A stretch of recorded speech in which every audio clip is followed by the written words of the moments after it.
Alright. Hello. Welcome to Shark Street. It's me. It's Gage. I'm present. I'm awake. I definitely didn't have the world's worst nap.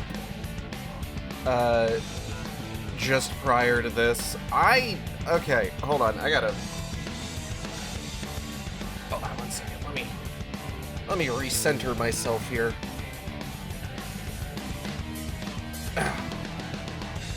Okay. I don't nap well.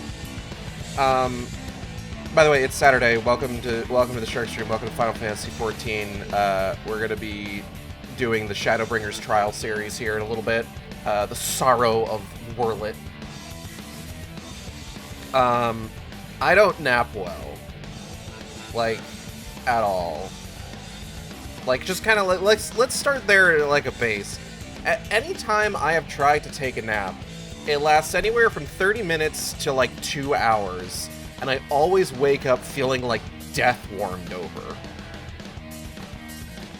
You know, I'm in a fucking daze. I've got drool caked all over my face. I'm sweaty for some reason. It's bad.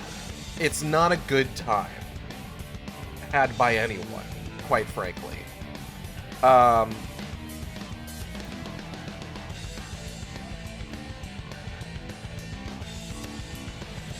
So, hold on 1 second. I'm noticing something here.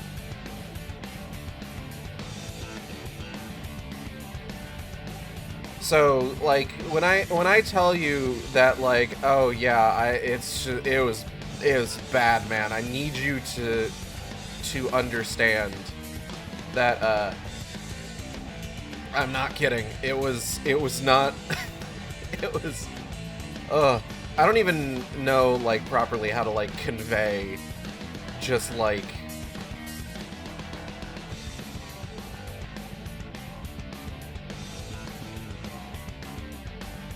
There we go.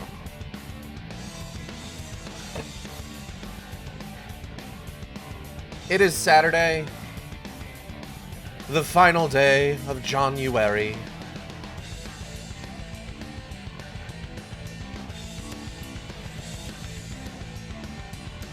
I like Sorrow of Wurlit. I know people have, like, criticisms of this one, and they're not like invalid criticisms or anything. I do like this one personally. I have a lot of fun with it. I like the story.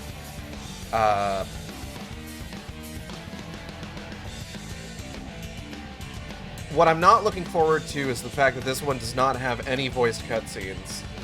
And I'm gonna need to read all the dialogue myself, and this is how this ties back to my discussion of having a quote-unquote bad nap.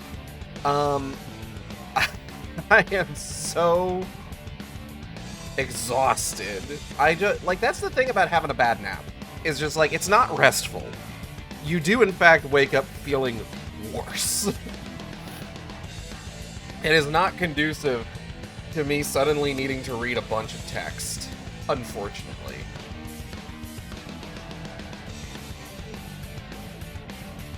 Ugh.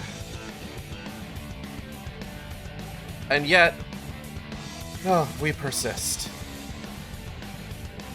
Because we must.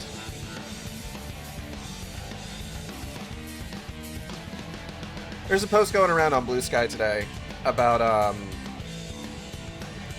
hold on.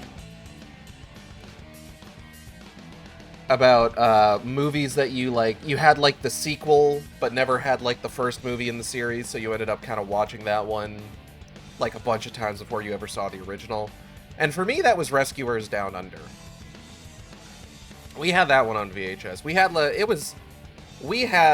like, this big-ass fucking, like, wooden cabinet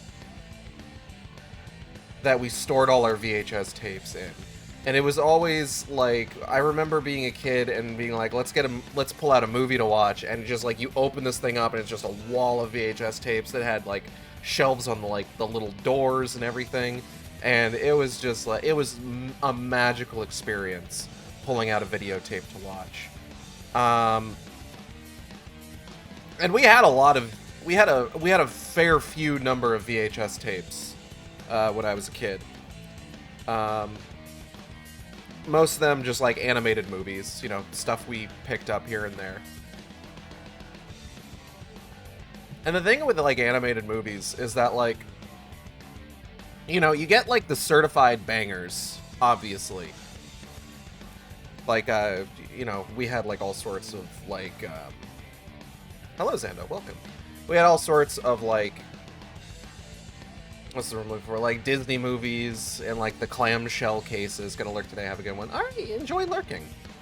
And like the clamshell cases, we had Rescuers Down Under, we had fucking Robin Hood, etc., so on and so forth, all sorts of stuff.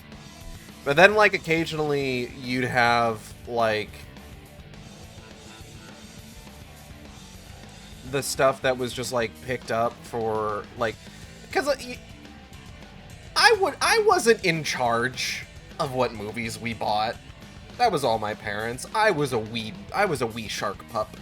I did not have that kind of like presence of mind. So we would end up with like stuff like we'd have Aladdin, but then we'd also have something called like Aladdin's Magic Carpet Ride or some shit, which was like very clearly like a knockoff by a lower budget animation company intended to capitalize on the release of Disney's Aladdin.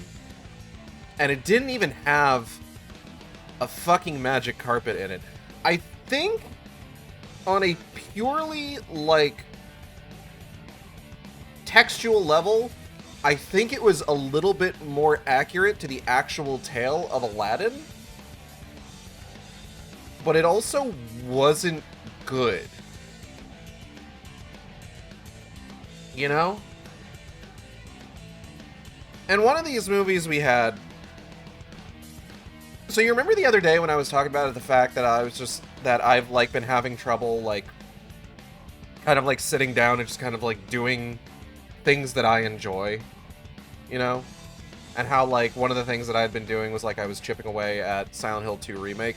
Another thing that I did was I decided to go out of my way to track down an animated movie that I watched a bunch as a kid. Because, you know, sometimes, like, this was something that I really appreciated about Alien Earth, where it's just, like, the movie that, like, the main character and her brother bonded over growing up was, like, one of the worst movies in the Ice Age series.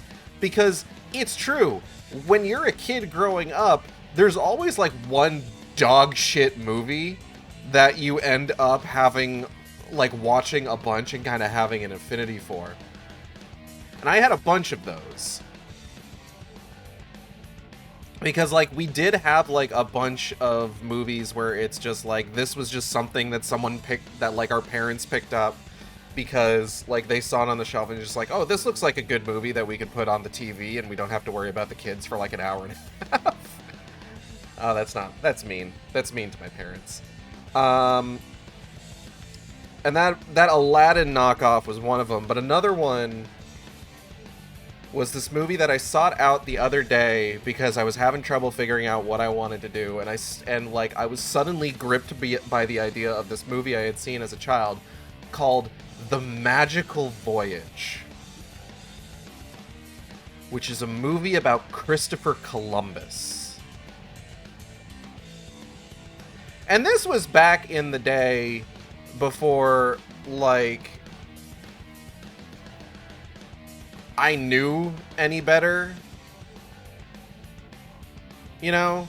And didn't know that, like, Christopher Columbus was, like, a racist, genocidal, like, prick. And, like, to me, it was just like, oh, he's the guy that discovered America, except he wasn't because the Vikings got here first, and even then, they weren't really the ones who discovered America because America already had indigenous people living here. But don't worry about that. And, like, the entire, like, the whole narrative of just like, oh, in 1400s, people thought the Earth was flat, and he was the one who proved it was round, and it's just like, okay, not only is that not true, it's just like the kind of like just mythologizing that was like so goddamn like common about like a lot of these like historical characters back when I was a kid gets a little wild, you know? Or it's just like, okay, so now we've got like an animated movie, and like I'm realizing now, like, this is an animated movie by a German animation company about an Italian sailing, trying to chart a new course to the East Indies under command of the Spanish monarchy. It's just like, there's a lot of Europe going on here, you know?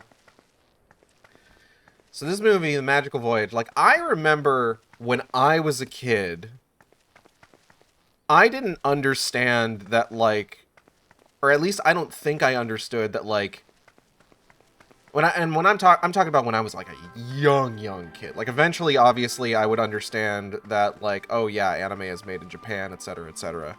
But I don't think I realized as a kid that, like, animation could be made somewhere other than the US. So here I am with this animated movie from Germany, dubbed in English. I don't realize that it's a German animated film. All I know is that it is in English. It's got the voices of Dom DeLuise and Corey Feldman in it. I don't know who either of those people are, because, again, I'm, like, 4. And, like, I'm watching this, and, like, I swear to God, even as a kid, I kind of recognized that there was something off about this movie, because it's just like, oh, there's several moments in this movie where, like, either the characters' mouths explicitly aren't moving, but they're still voiced, or, like, their voice does not, like, match the movements of their mouths exactly. And, like, I definitely thought that was weird, but, like, that's kind of where that line of thought ended. I feel like I haven't, like, I'm going over all this, and I feel like I haven't... This is a movie about Christopher Columbus voyaging to the New World with his good buddy Pico, a woodworm that lives inside his globe. But it's not really about Columbus going to the New World. It's about Pico wanting to save... Lila, thank you for the 15 months of subscriptions.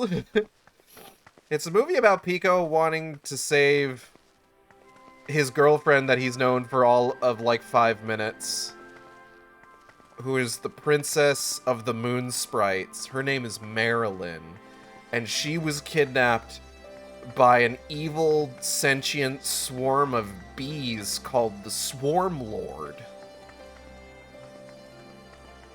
who I guess flew across the ocean?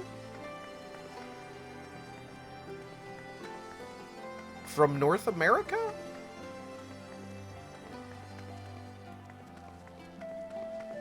Bathroom smell of lice and wipes, and I'm ignoring my bare feet that are cold, but it is done. I'm glad to hear that.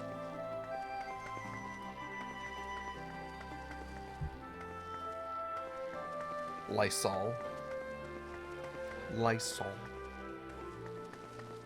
Anyways, it's a weird movie.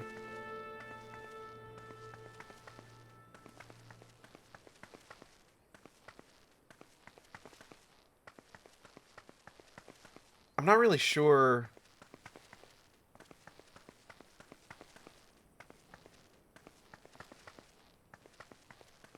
Wow, you just offered that up, huh? I didn't ask.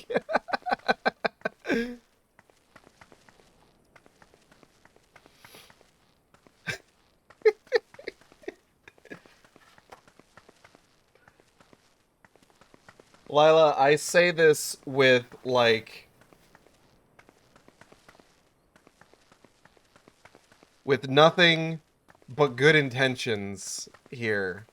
and the most understanding in my heart. You could not torture something like that out of me.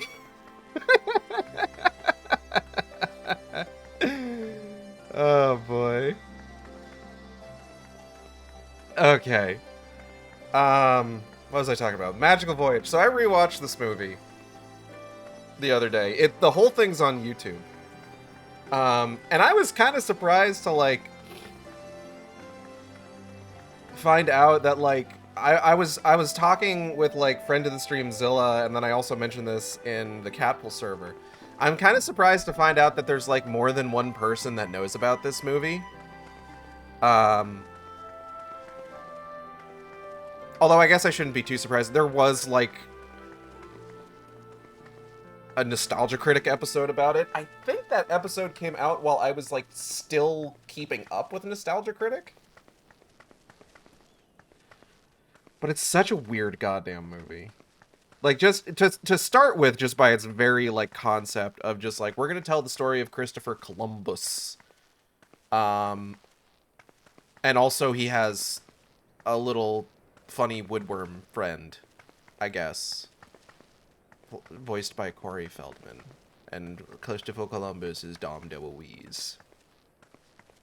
It's very funny, because, like, I sent the video to Zilla, and Zilla was watching it just like, this music sounds like... The opening music sounds like the kind of opening music you would hear in a movie where, like, Dom DeLuise is, like, a major voice actor. And I'm sitting here just like, you're not gonna fucking believe this. Don't worry, the shame I oversharing just hit. I want to die again. It's okay. I won't judge. The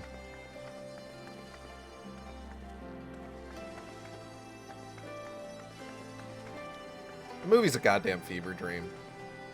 Because again, it's this whole thing. I don't know what it is. I think there is like some belief amongst like animation studios or something. Like I don't know if it's just like there was like some belief that like you constantly had to have like characters speaking as much as goddamn possible to keep kids' attention, or what. Because there's so many moments in that fucking movie where it's just like, you didn't need to put in new dialogue here. She's got the schmoves. She do. It's just like, you didn't need to put in new dialogue here. That wasn't entirely necessary. Now, you know what? It's the same shit that, like, leads them to, like, to fucking release a version of The Goddamn Thief and the Cobbler. Where, like, you've got just, like...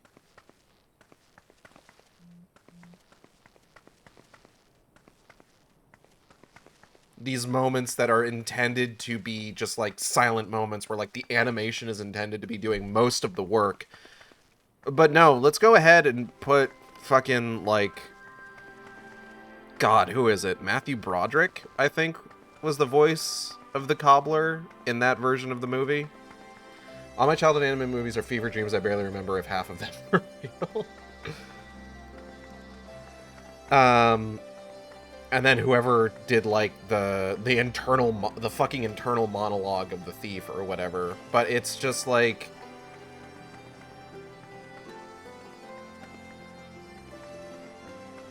it's so strange. Because, again, it's just like, you didn't need to have, like, any dialogue here. You could have just let the visual storytelling do the work for you. But no, we've got to have, like, characters, like, muttering to themselves or something. Or, like, commenting on, like, what specifically is going on. Anyways, F14 related Gage, have you done any of the new Relic stuff? I have barely touched Occult Crescent since the first stream where I, like, took a look at it, unfortunately. I haven't really had a whole lot. You have gifts for me? I like gifts. Crack my neck. I haven't really had, like, a lot of, like... motivation to really dive into FF14 recently, unfortunately. That's something that I gotta deal with.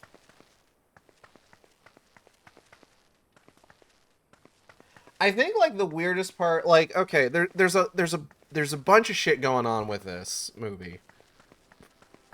Where it's just like there's like just weird incidental moments where it's just like, what is the point of this? Who are these characters? Why are they here? Why are we introducing like this Bob the Beaver character like 20 minutes before the film is supposed to end?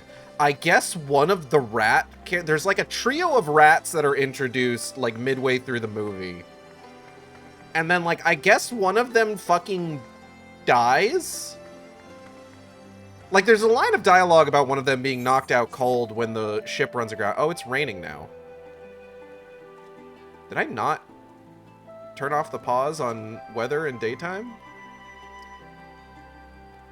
I got really confused and wondered where Bob the Beaver was in the relic. No, I'm back to talking about the magical voyage of Christopher Columbus and his woodworm friend Pico. Let's go ahead and get some things moving here. The Sorrow of Werlet. The Garlean Empire seeks to break the stalemate with Eorzean forces by unleashing the culmination of its twisted experimentation. Brutal war machina that exists only to destroy. On both sides of the battlefield, shadows of the past loom as these monstrous weapons prepare to deploy. Well. Hey there. How's it hanging? Like a horse, I hope. I don't know. I was looking over the plot synopsis on Wikipedia. It's just like the two surviving rats, and in the movie, they're just like, oh yeah, the ship crashing, it knocked Rizzo out cold. Poor Rizzo. And it's just like, wait, did Rizzo fucking die? Do we have a character death? There were sharks in the movie. One of them snarls like a big, like, it's that regular, like, big cat stock noise. You know, that, like that.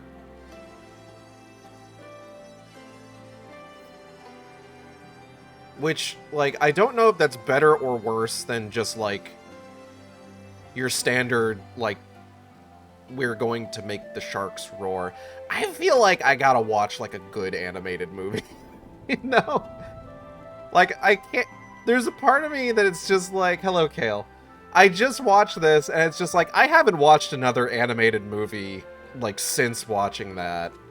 I should watch another bad animated movie. I'd have to find one. Not that it would be difficult for me to do so, but, like... I don't know. Legend of the Titanic. Okay, so you... Alright, hold on. Rapping Dog, Legend of the Titanic, or the one that with the octopus that has a sequel? How do I feel about Anastasia? It's been a hot minute since I've watched Anastasia, actually. If you can believe it.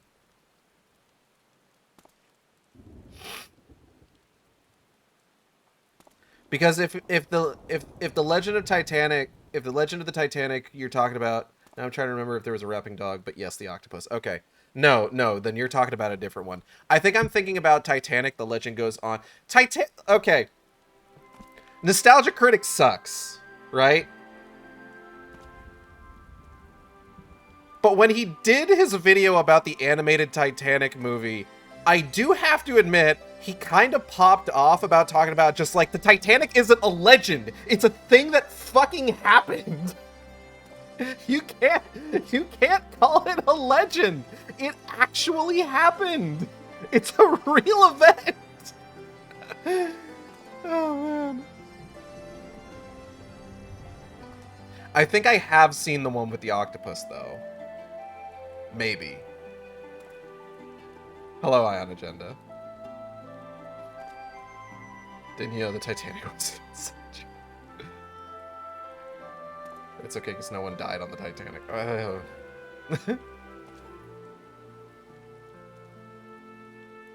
The thing with the one with the rapping dog is that there's actually two versions of that movie. And the music is different in each one. Neither of them are good.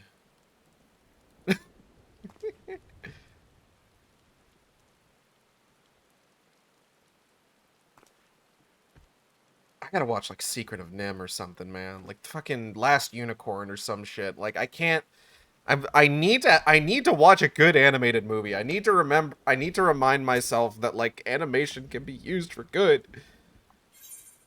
Ruby Doomsday. The Resistance and Alliance forces prepare in earnest as a new threat looms on the horizon. Ah, hi, Galt. Glad you could make it.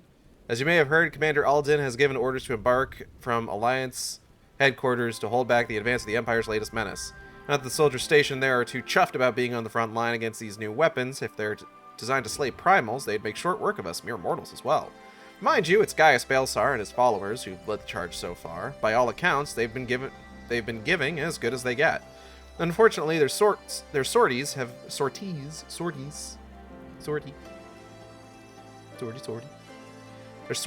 met with little success. I dare say they'd benefit greatly from your presence on the battlefield. If you're ready, my colleague over at Porta Praetoria will show you the way. Wait, I have to go over there? Okay. Wait, hold on.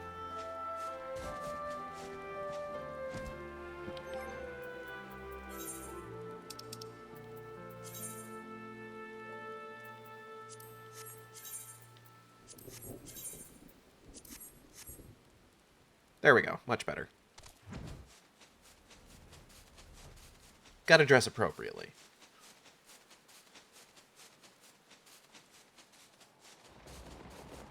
God, the Titanic animated movie with the octopus does end with, like, nobody having died on the Titanic, doesn't it?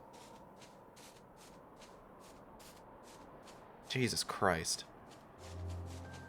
At least the one with the rapping dog has the wherewithal to be like, no, people fucking died. Even if it does also end with, like, happily after.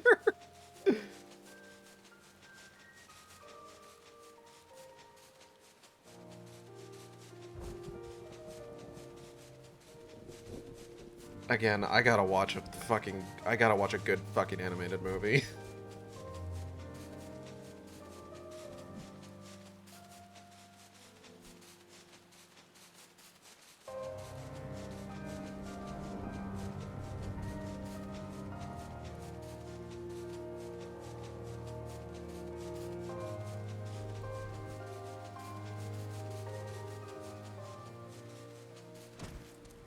Hello, sir. Get out of here. On your way to headquarters, I take it. Yeah.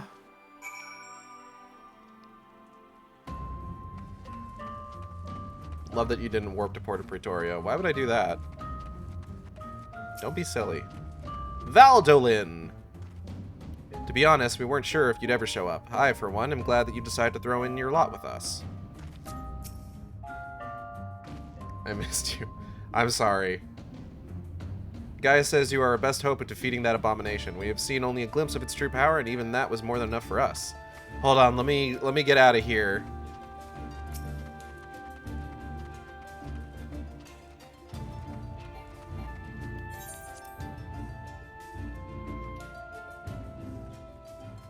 Oh, hi, Delina. Oh, hi, Selma. Oh, okay, gift time.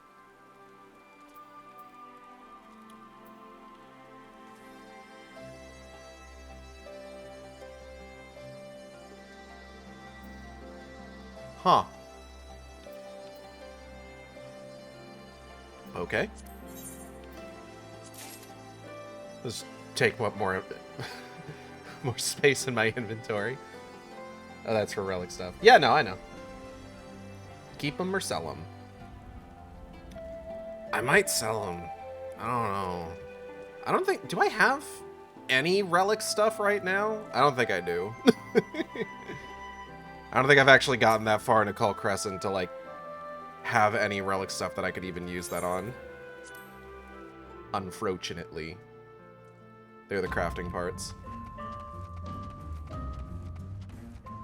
Dum, dum, dum, dum, dum, dum. Look at all them banners.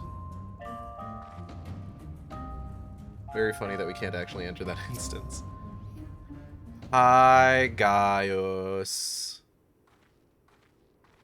Sup, fuckers.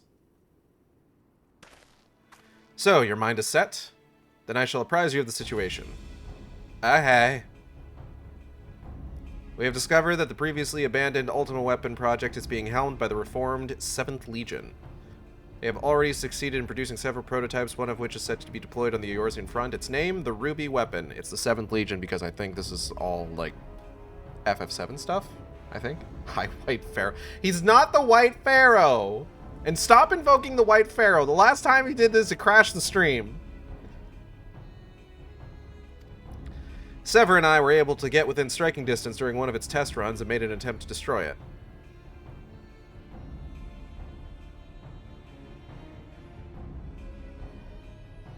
Is she a Garlean? Her third eye is black. Interesting.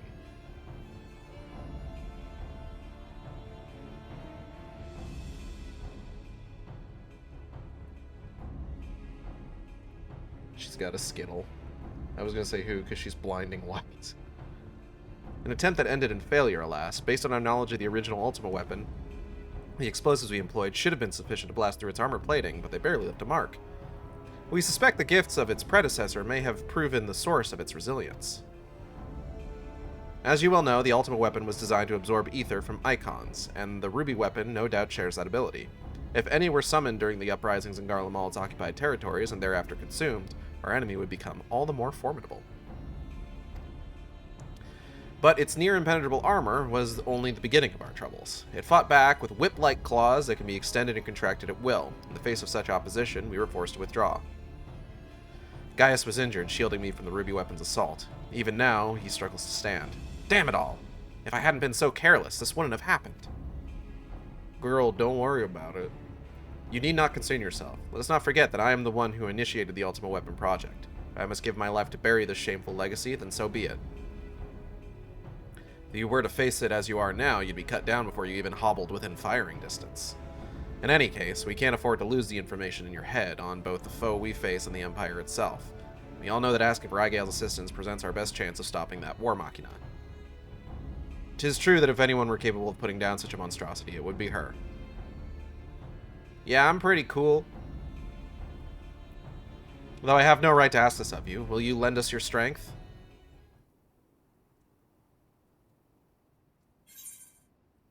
I'm not one to back down from a fight.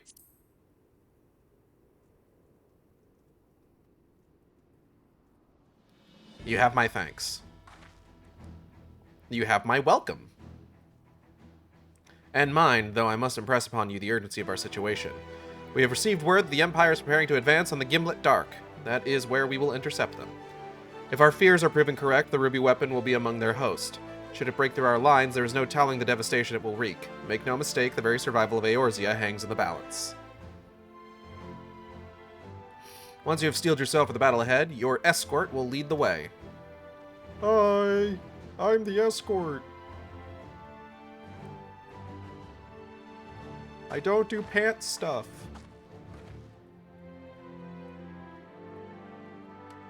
What price must the world pay for my hubris?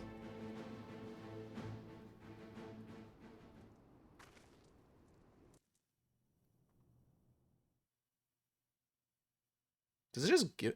A short while earlier in the Garlean-occupied city of Wurlitz Magitech installation.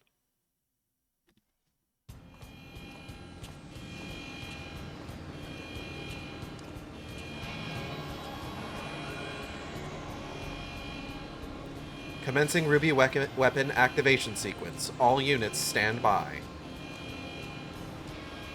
It has such big feet. Robot designer, why does it have teeth?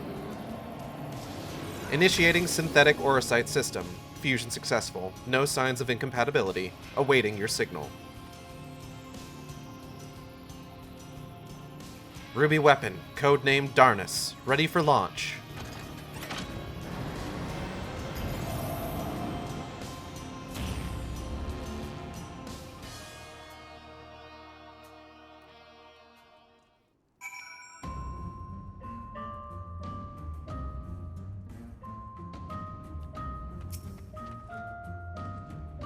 Baldolin has briefed me on our mission. I am to take you as far as our expected point of contact with the ruby weapon. Once we arrive, the rest is up to you, I'm afraid. I forgot that it just kind of like, is just like, go get him, idiot. Random note, but Gaius should not visit Thavnair. He might try adopting the satrap.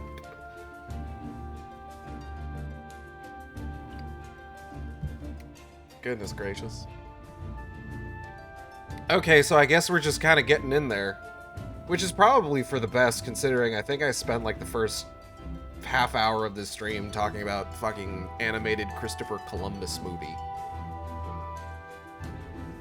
I've read a fic about this idea. Alright, let's oh god, I don't think I have tanked this one before. So this will be fun.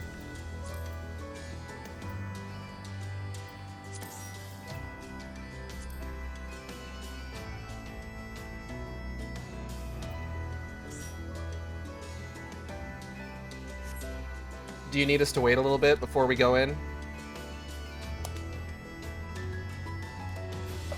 Oh god. Oh. Alright.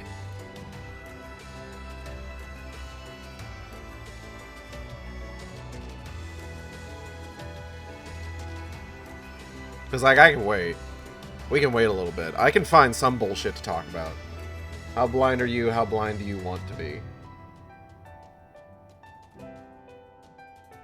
Huh? I mean, it's been a hot minute since I've last done Ruby Weapon. I don't remember Ruby Weapon being, like, particularly complex.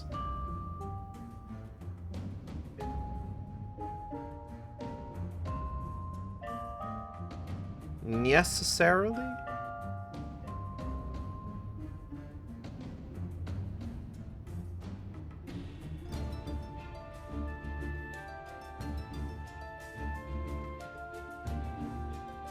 don't remember how much of this you've done. Huh? Remember the claws mechanic kind of sucks, but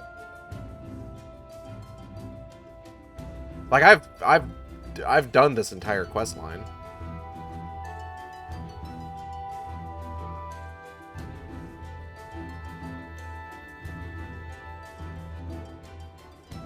Queue us up, I'll eat in the wait. I imagine it is probably going to take a bit, huh? Bleh.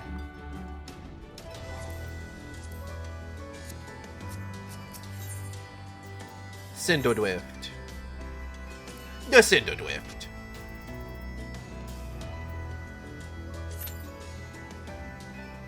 Oh wait, it says less than 5 minutes. Hold up, hold up, hold up. Are you okay with that?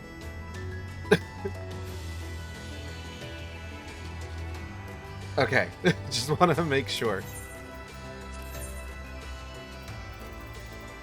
Maybe we'll get a tank that knows what they're doing. And they can main tank it.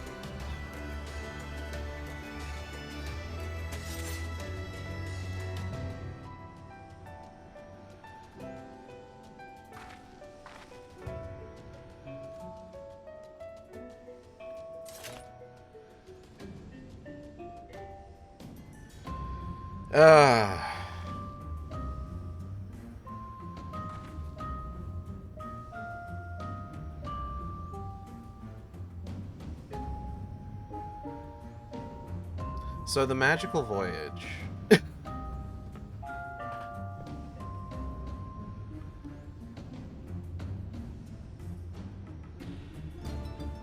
I don't know. It's just, it's not a good movie, really. Like, that's just kind of, tell me more about Christopher Columbus. It's just, it's straight up. It's a bad movie. Just kind of like, just toe to tip. Not good. It does this thing, so like something that you'll see sometimes in like cheaper animated movie productions is that sometimes like the quality and the style of the animation will like shift wildly for certain shots. So, like, there's a lot of the magical voyage that it kind of feels like, okay, we're talking, like, mid-tier, straight-to-video, like, style of animation. And then, like, suddenly you'll get something that it's just like, how else do I describe this but, like, fucking Sakuga, right?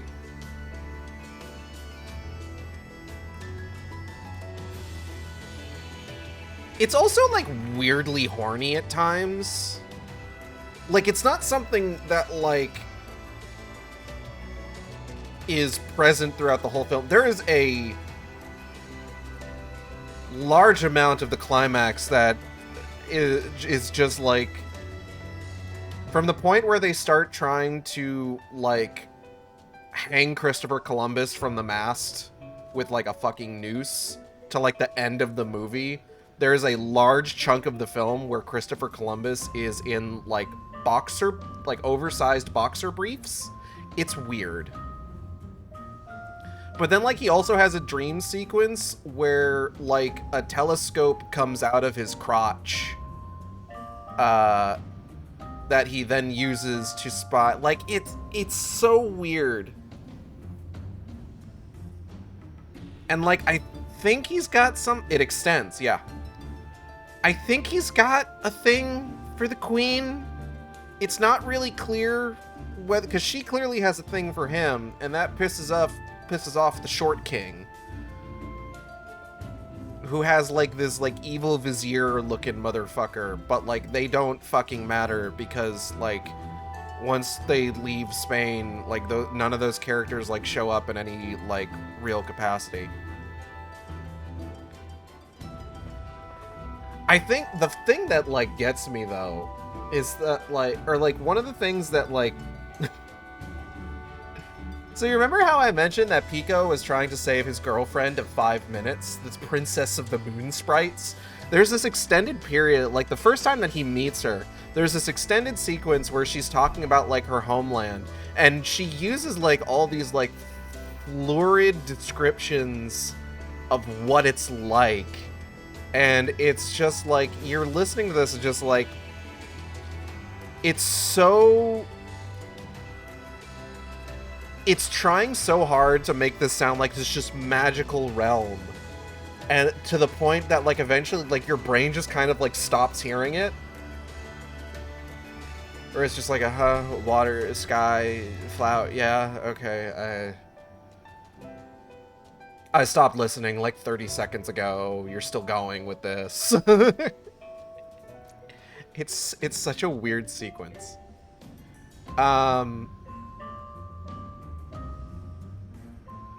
then, of course, like, I don't know, there's like an Aztec pyramid that they find or something, but then, like, all the indigenous people look like not the most racist depiction of Native Americans that I've ever seen. But it's not exactly, like, trying very hard.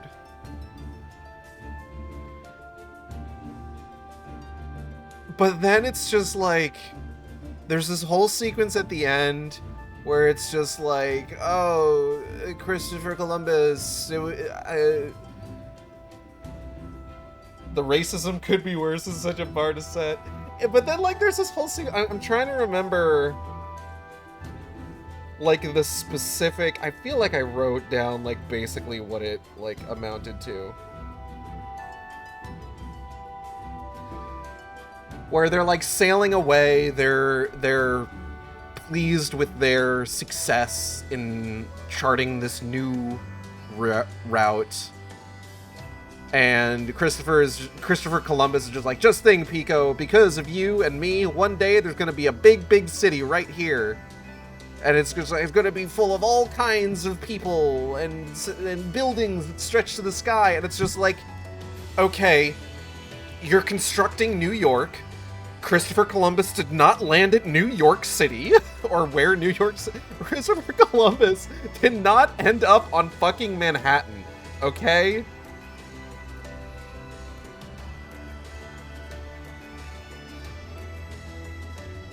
But, like, they show, like, the buildings of New York growing up out of the landscape, and, like, the Statue of Liberty and the Twin Towers, because this movie was made in, like, 1993.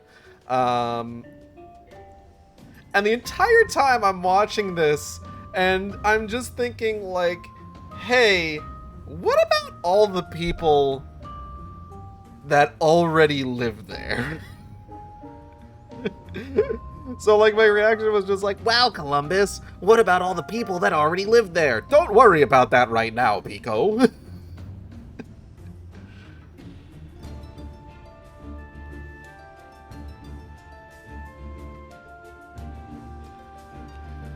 Oh, man. Fuck Christopher Columbus, man. Christopher Columbus fucking sucked. What a cunt.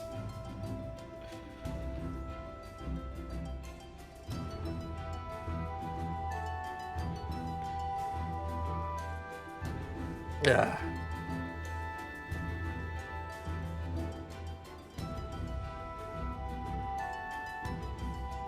I'm excited. We're gonna go try and catch Iron Lung tomorrow.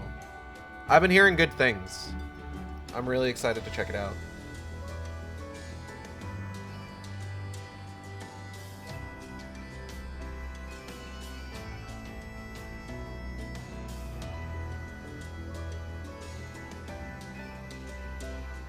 It's kind of dawned on me I haven't watched a good movie in the last couple weeks. Is that... Kale, did you not know that Markiplier was making an Iron Lung movie?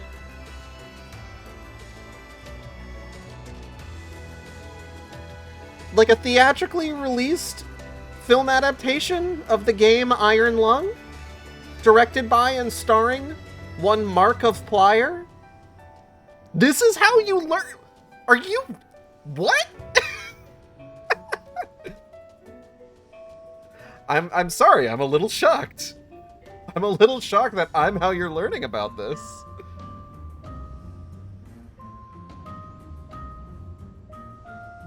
Like, I'm happy to let you know about it. Did you read the message above the previous one? I haven't seen, like, any movie trailers I haven't intentionally looked for. Yeah, no, like... I feel like a lot of people have been talking about this, like, for months now. Do you have ad block for other people on the internet? I'm sorry, I shouldn't make fun.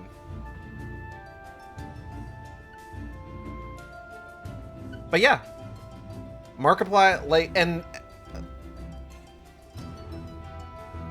literally nobody in my circles have talked about this. No? It's funny, Omao. Does it look good? The trailers have looked pretty good, yeah. And I've been seeing, like, pretty good reactions to it. It seems like it's, like, a solid 7 out of 10. Like, 7 out of 10 parentheses positive. Which, like, I'm more than willing to accept, honestly. Who doesn't love a good 7 out of 10, you know? I love a good 7 out of 10. IGN.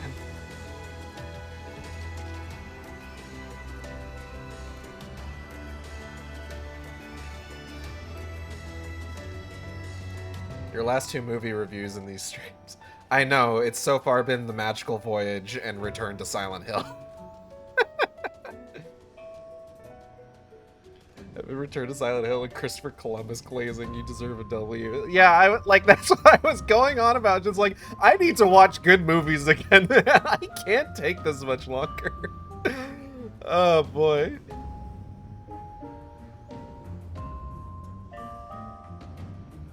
Okay, no. So, to be fair, last week, I did rewatch A Haunting in Venice with friend of the stream, Zilla. So not every movie I've watched in the last week or so has been dog shit, to be fair. Over the course of a week, I have watched 3 movies. It was Return to Silent Hill, A Haunting in Venice, and The Magical Voyage. And at least one of those is genuinely good.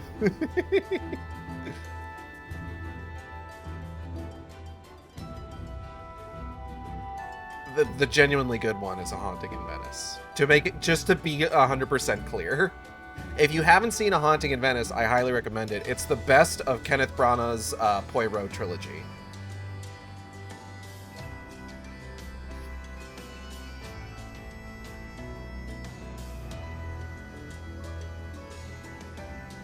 Like, in terms of quality, like, number 1 is A Haunting in Venice, number 2 is Murder on the Orient Express, and number 3 is Death on the Nile. Death on the Nile is like a distant third, though. Death on the Nile is such a fucking shit. Oh, man. Like, it's crammed full of, like,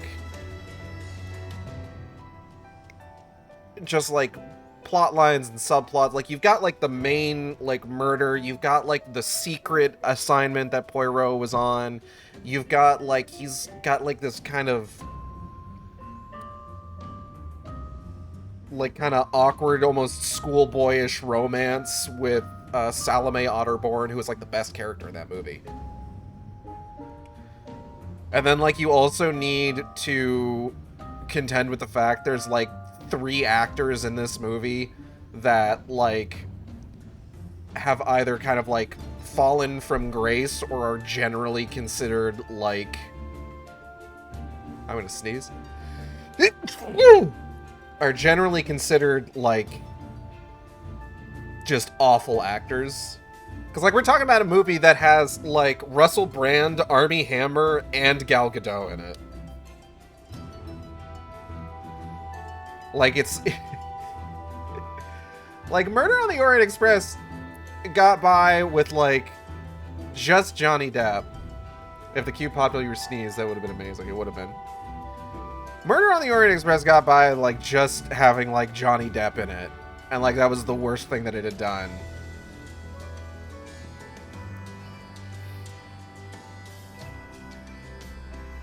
We're 50% there. We sure are, until they get pulled into something else. It is kind of funny that, like, Death on the Nile has just, like, no, we got 3 of them this time. I don't think there's any, like, fallen from grace actors in A Haunting in Venice, as far as I'm aware, but to be fair, most of the actors in Haunting in Venice are not ones that, like, I'm super familiar with a lot of their work. Like, obviously, I know, like,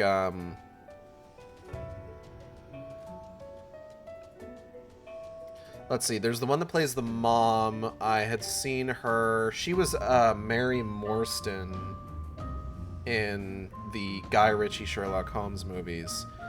There's the Doctor, who's played by the guy who was Christian Grey in the 50 Shades trilogy. There is Poirot's bodyguard, who was the bad guy in John Wick 2. And I think that... Oh, Tina Fey's in it. I don't think Tina Fey's done anything untoward, as far as I know. She's just aggressively, like, I remember that was something that that was an issue that Natalie had with The Haunting in Venice. Like, one of her few issues with it was just, like, anytime Tina Fey was on screen, it's just like, I mean, that's just Tina Fey. Like, I just know who Tina Fey is. And they're gone. Yep. About what I expected.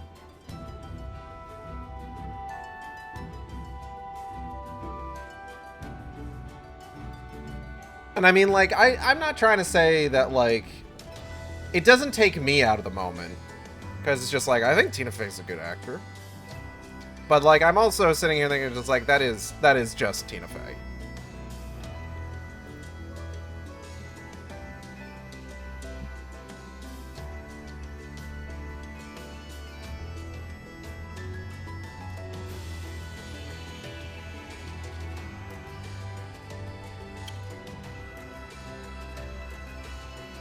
Oh, we got another one. We're halfway there again.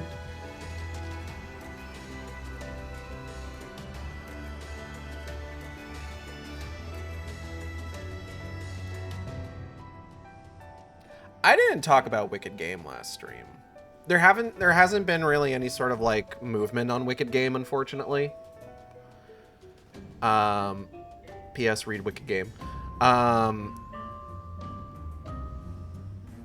At least not since the last time I was talking about it, I think. I did start the next chapter.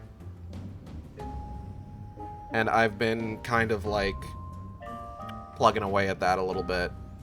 Chipping away at it, I guess I should say, is probably a better way to put it. Like, I have, again, the last, like, week and a half, because of just, like, you know, some of Natalie's family being in town and us, like, spending time with them, I haven't really, like, taken the time to, like, do much work on Wicked Game.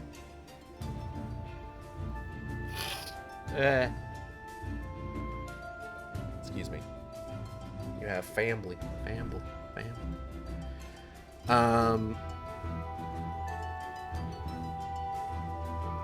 But yeah.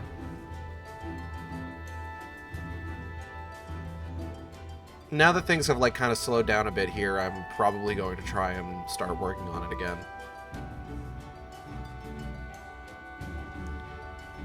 Get that going.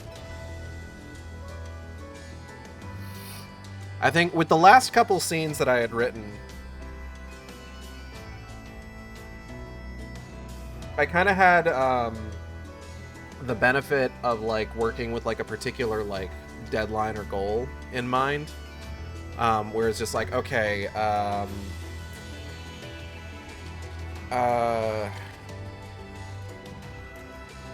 fuck, I'm trying to remember what the names of those chapters were.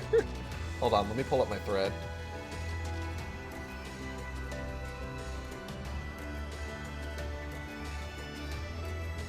Let me pull up my thread so I can remind myself. 1 second. Wicked Game. Do it. Right, so Void Like Dark, Darkless Void, I was just like, I want to post this on my birthday. Because the entire concept was just like, I want to remake the Wicked Game thread to be a bit more eye-catching. And I want to be like, oh, we lost that. We lost that third DPS again. I wanted to remake the Wicked Game thread to be a bit more eye-catching, and I want to be like, hey, for my birthday, read Wicked Game. And then, Right Fools for the Job, the entire thing was just like, I'm going to post that on New Year's Eve. Third DPS didn't want to read Wicked Game.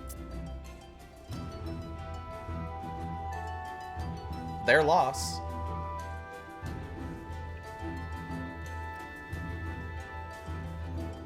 But now it's a little bit more like just kind of, I don't really have, I didn't really like think about just like how much, setting that goal for myself of like having it done by my birthday, having it done by,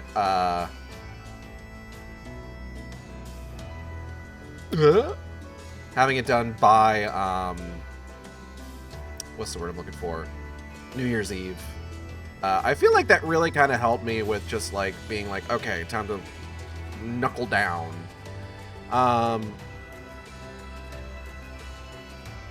So I don't know. Maybe I'm going to try to have the next one done by Valentine's Day. That was my idea, yeah.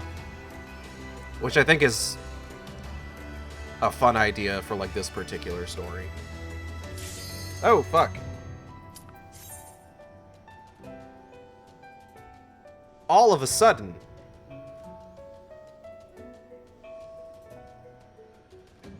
"20 minutes, just about."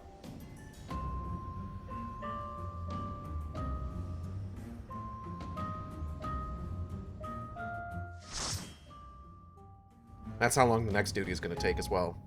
Not to get into it, to actually do it.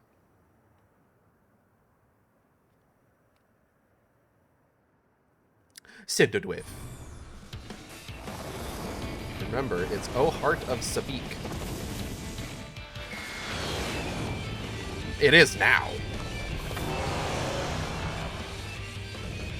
Mark III Anti-Icon War Machina, the Ruby Weapon. Beat, oh heart of Sabik, oh heart of Sabik, oh heart of Sabik.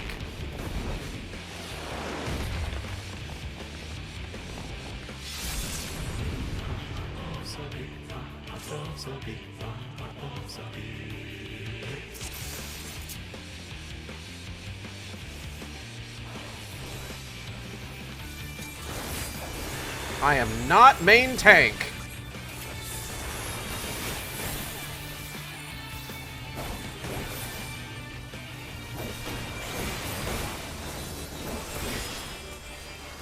I love how it has a move that's just big steppy.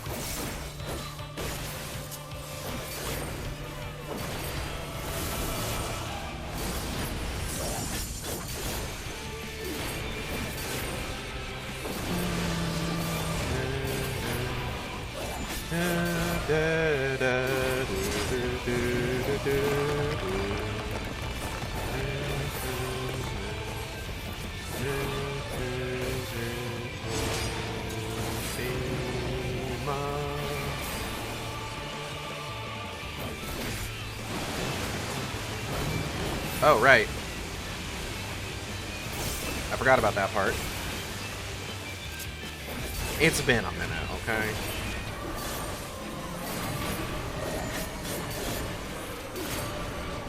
Oh, I should probably get over here.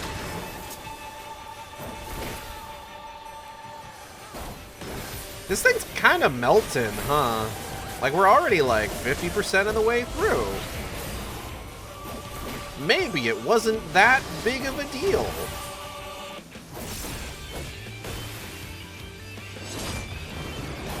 Maybe we made a bigger fuss about this thing than we really needed to.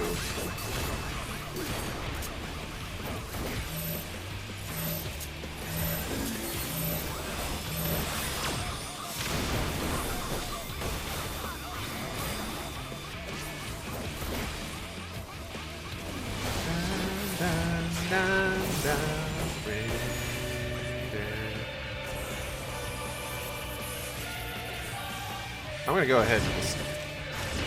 Oh, yep, nope, okay.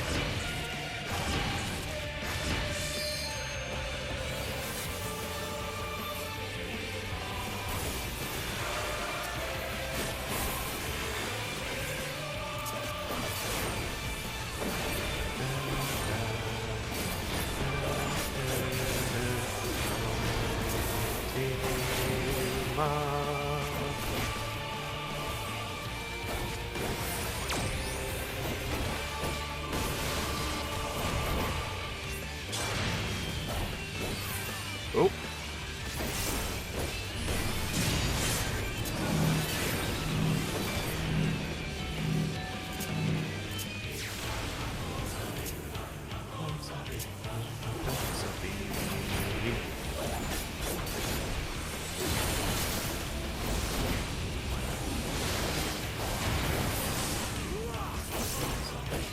Synthetic Aurosite safety locks removed. What does that mean? Initiating Ultima sequence. Ignore all warnings.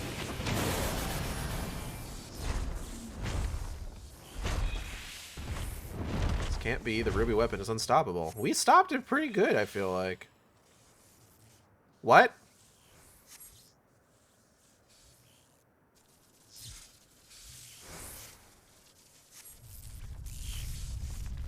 Hi, Delina's ass. Huh? Oh.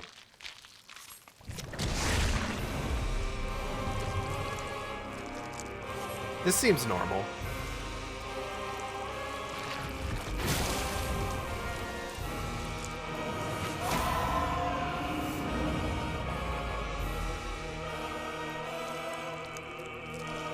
I am Nail Van Darnus. Come to purify this forsaken land. Ah, okay. I thought Nail Van Darnus being a woman was supposed to be like, hello AK4, was supposed to be something that like just kind of incidentally happened during the Binding Coil stuff.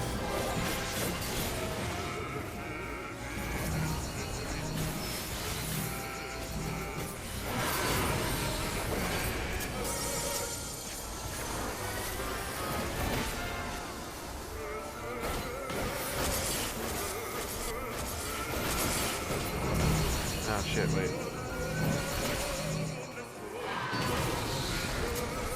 Okay, I guess they're taking both of them?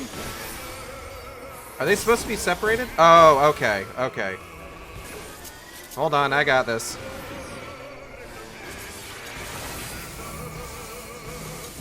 Come over here, come over here.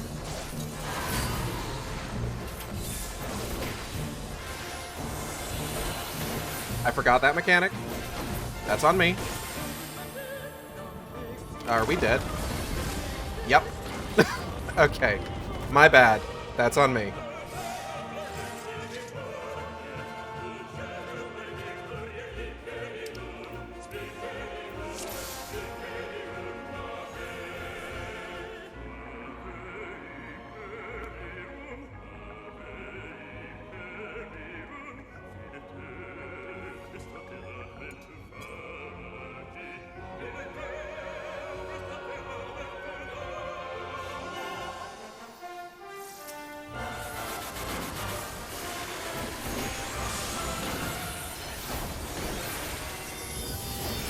Okay.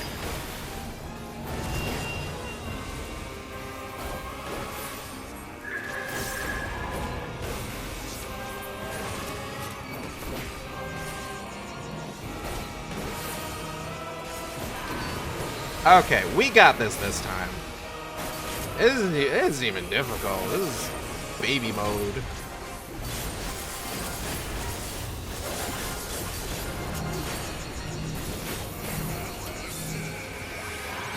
Hey, not even a big deal. Not even a big deal.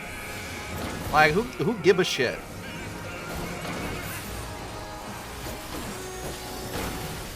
Hey, the background. Yeah. Let's not worry about that right now.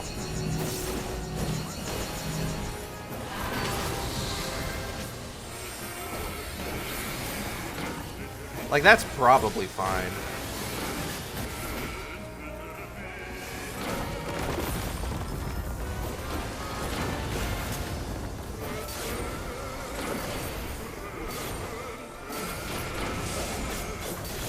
Yeah, see? No big deal.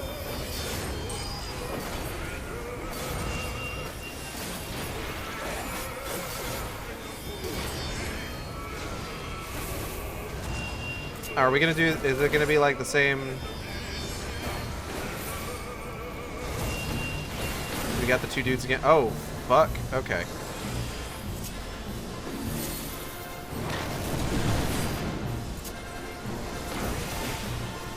Oh. I'm gonna go over here with everybody else.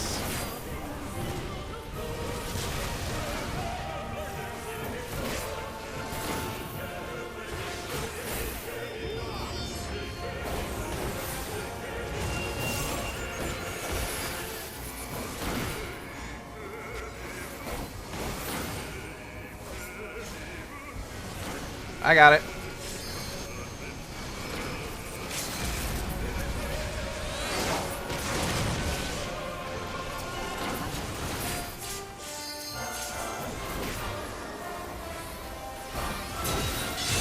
Oh, hey, it's falling again. Okay, but it's fine. Don't worry about it. Why did he make her so wet?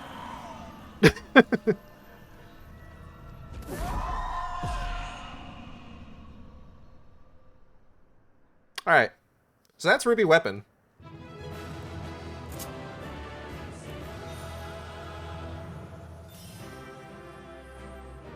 Moist. Nasty. I love Evangelion. Everybody left. I got a player comm, though, so that's nice. They learned from Yoko Taro.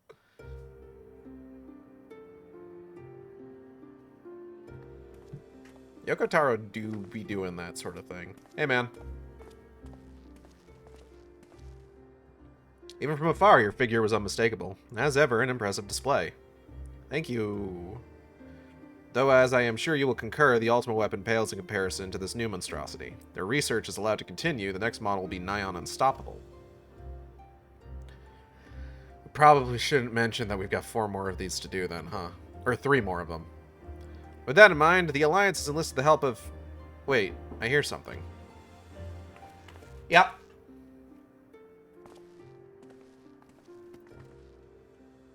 Thank you. I got pasta. Appreciate it. Here to sift through what remains of the ruby weapon, are you?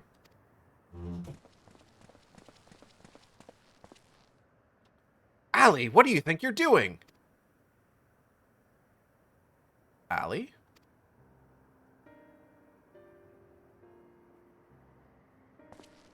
Father! I'm sorry, what?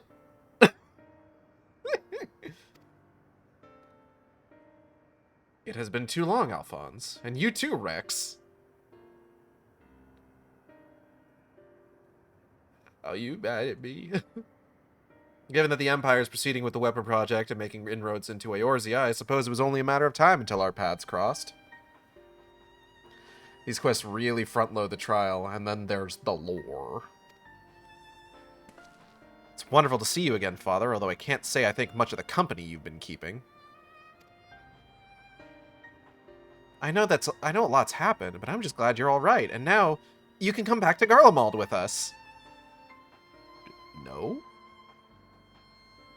My days serving the Empire are over. Because you're suspected of assassinating Emperor Varys? No? But we know you'd never do a thing like that. There must be a way to prove your innocence. And everything can go back to the way it was.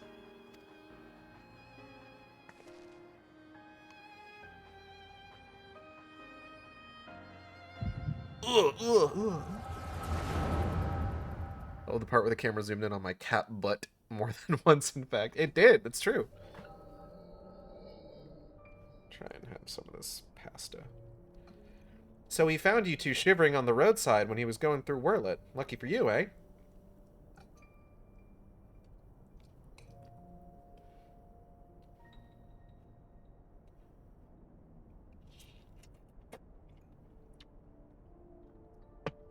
Yummy.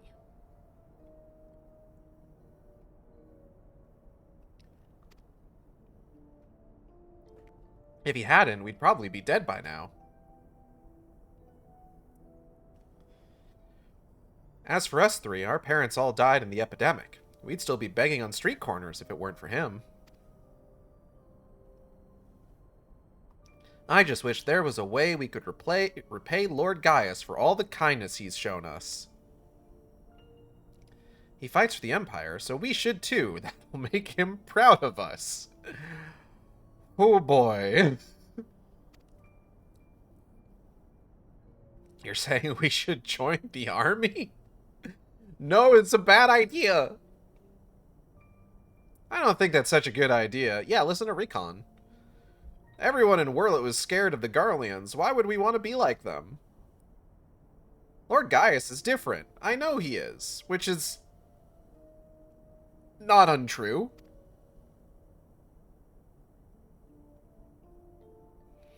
You're right. He always says that the strong should lead the weak. Maybe that's why he took us in.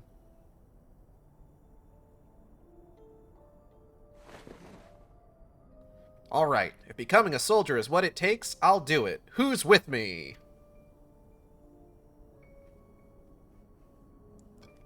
He is in the least oppressive colonizer. Still a colonizer. But less in the sense of just like, I deserve to what's the word I'm looking for? I think Gabranth is a little better about things. I forget which one Gabranth is. But he's less in the sense of just like, everybody needs to submit to me, and more in the sense of like,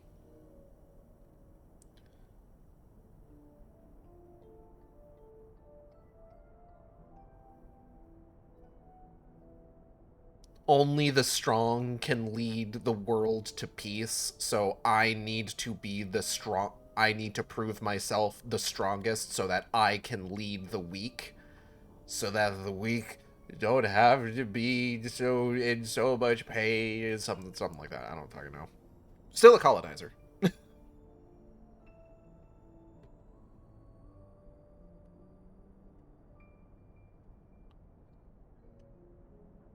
It's kind of like, okay, so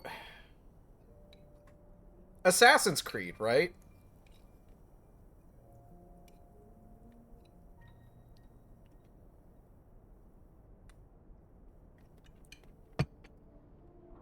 Let's tangent for a moment. So Assassin's Creed, right? Gabarinth was the Bajan legatus, namely he let everyone keep practicing magic and worshipping their gods. Oh. Still colonization. So one of the things that always bugged me about Assassin's Creed, up until like Assassin's Creed 4, is that any time that you took out a Templar and they do their whole like, I'm going to explain to you my reasons for doing what I do and everything, like the way that it was framed, like there was always like this hint of just like, oh, the Templars are making a lot of sense with regards to what they're saying. And it's not really until like Assassin's Creed 4 that you get a character who actually like refutes their way of thinking to their face.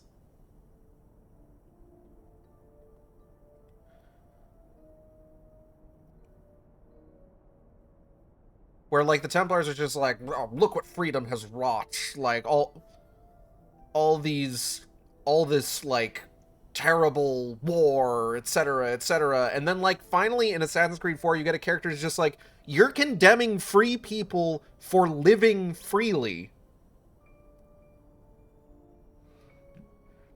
Wasn't AC3 the one where you play as an American or as a Native American? Yes.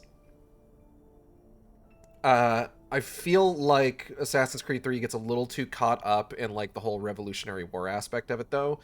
But Assassin's Creed 4, the character that actually refutes the Templar mindset to their face is, I want to say, uh, she's part of one of like the indigenous peoples of the Caribbean. I want to say Taino.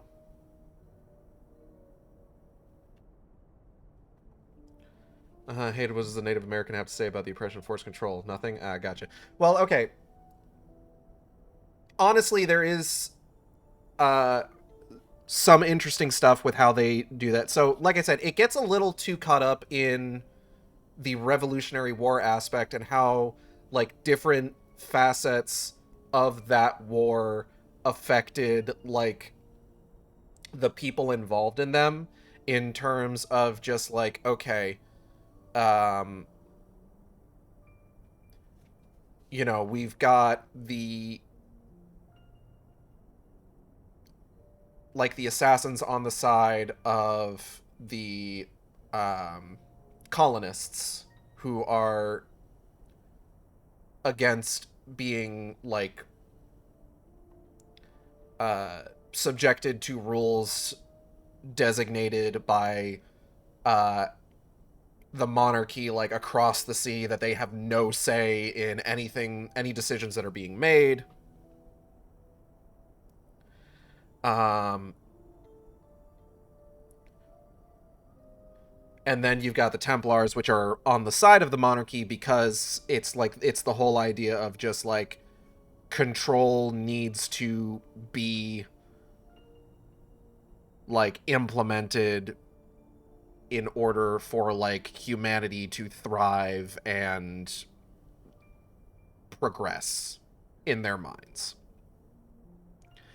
Um, but a lot of that kind of takes a backseat, not just to like the sort of personal conflict of like Connor versus Hatham, the interpersonal conflict of the two generations of Kenway being opposed to each other, but also in terms of like Connor eventually finding out that while he has been of the belief that just like the the colonist revolutionaries have, he's been so on the side of the revolutionaries this entire time that it devastates him to end up finding out that like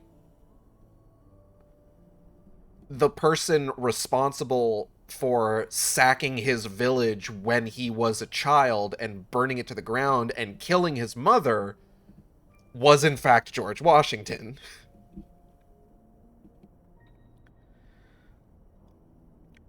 So Assassin's Creed 3 really doesn't get like that opportunity to really talk about that because it's so focused on like this particular like more personal conflict for Connor versus like the greater conflict of like the assassins and the Templars, etc., etc.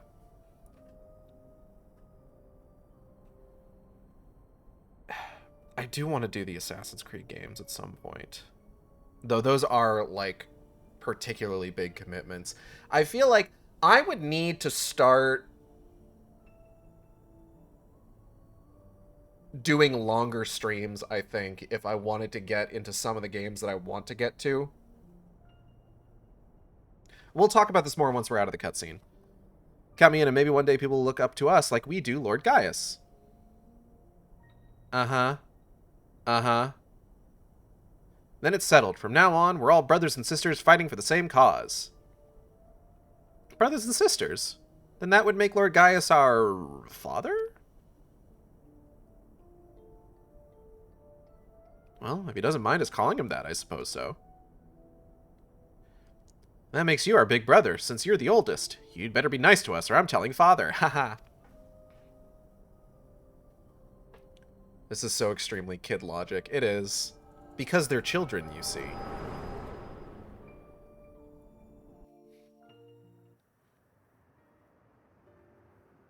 Okay, I'm awake. What did I miss?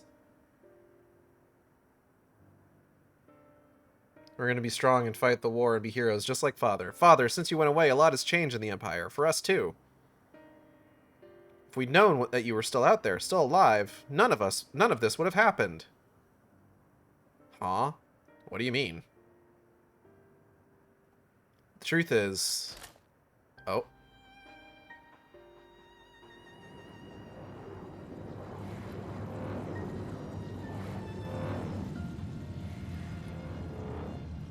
Wah, wow.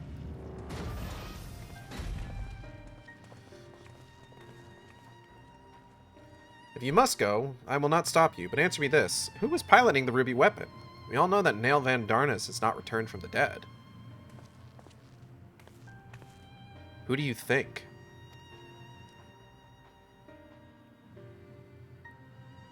It was... Melisandre. No. No, I refuse to believe that.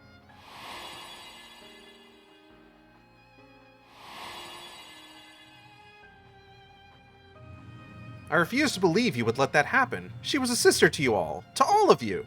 Or she was a sister to you. To all of you. We only want to finish what you started. And while we will never forget all you have done for us, the next time we meet, it shall be as enemies. Goodbye, Father. Damn, fucked up.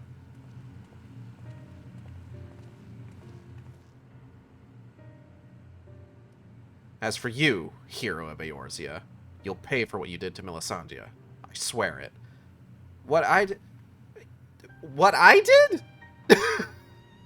Hold on just a fucking second.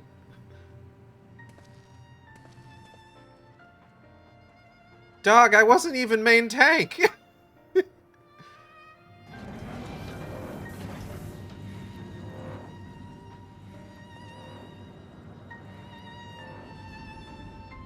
Gaius Karma arc.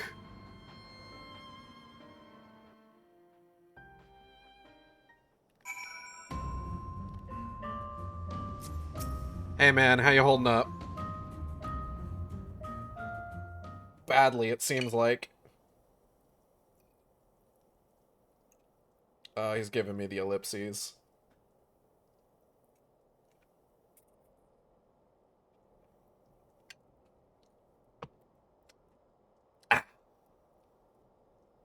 Questline is a lot of, this would work out if people talked, but at the same time, that kind of comes after you listen. It's, like, understandable why they don't. It's messy. I think it should be messier.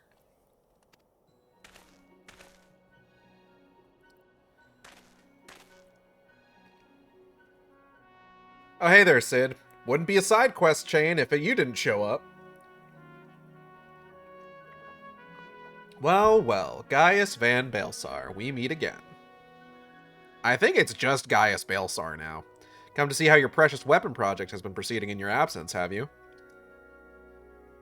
You're come to collect data on the ruby weapon, correct? The pilot, Milisandia, should still be inside the cockpit. I will ask Valdolin to escort you to the wreckage.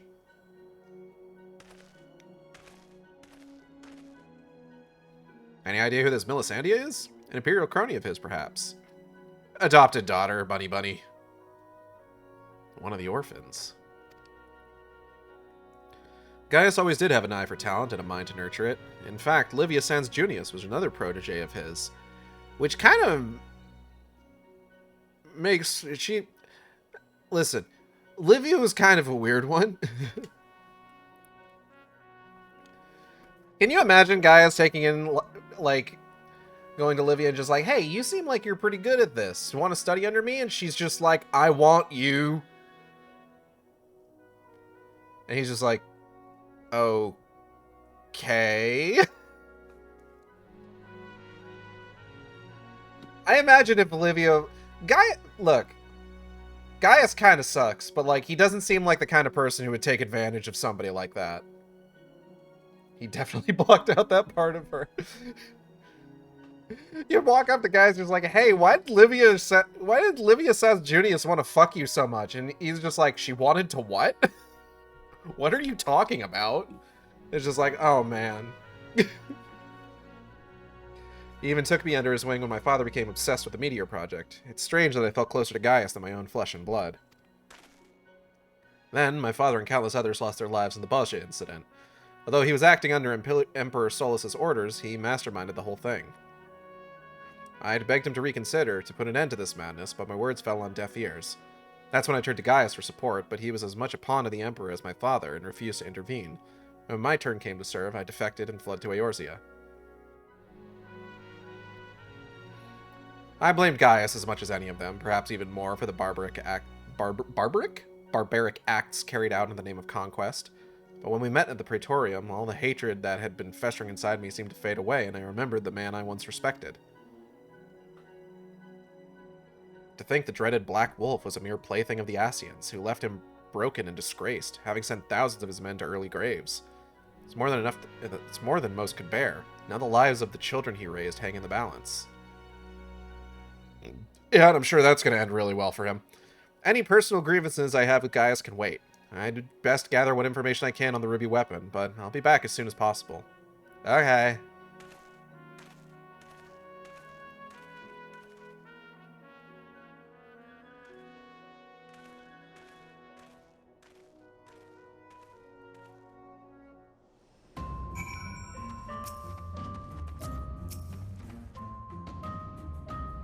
If the cockpit remained intact, we may be able to glean information from the pilot.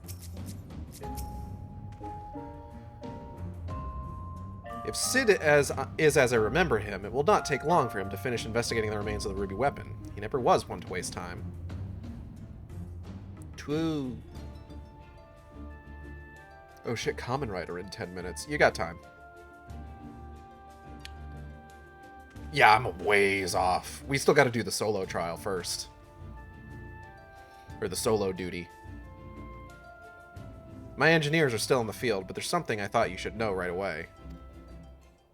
It's about the pilot. I'm not sure how to tell you this, but if Milisandia is dead, I only hope she was not made to suffer. Death would have been a kindness. In all my years, I've never seen such a perversion of science and nature. Her body was fused with the ruby weapon's core. Those last moments must have been spent in pure agony as her very life's essence was drained from her. So she was sacrificed to power that infernal machine.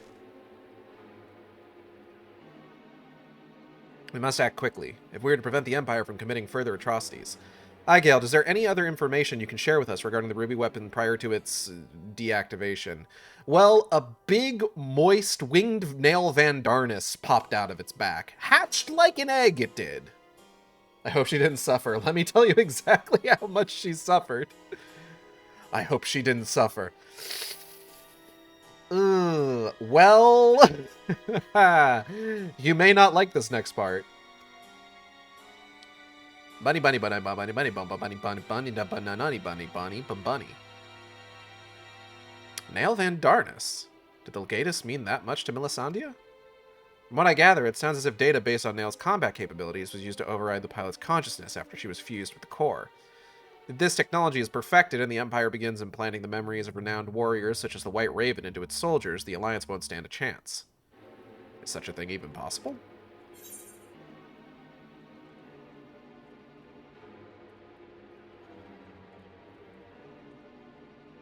It's more or less how soul crystals work. A similar method of transference was used in the prototype Estinian fought, was it not? Your friend did mention he overheard the Signiferi loading various sets of data into the test model during the battle. It would appear the system has been improved since then. While it may bear some similarities, we won't know for certain until we've analyzed the wreckage of the ruby weapon. It cannot be denied that combining combat data from an experienced soldier with the powers of an icon has yielded remarkable results. But in doing so, the Empire has sunk to the very depths of depravity. This is beyond forgiveness. For once, I agree with you, yet one question remains unanswered. How were they able to obtain data on someone who was supposedly killed prior to the calamity? That's what I'm trying to determine. There is one possibility I'd like to explore, but I'll need to carry out a more thorough investigation first. Severa will provide support while you're in the field. Not only is she extremely well versed in the latest in Garlean technology, there are a few soldiers I would rather have watching my back. In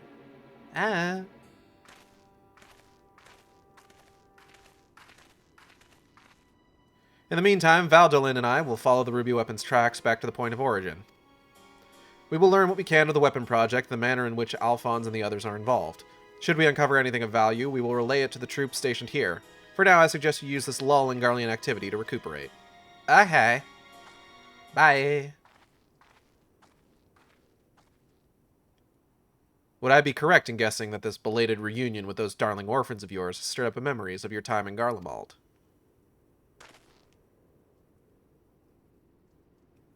Probably. Remember our agreement, Gaius.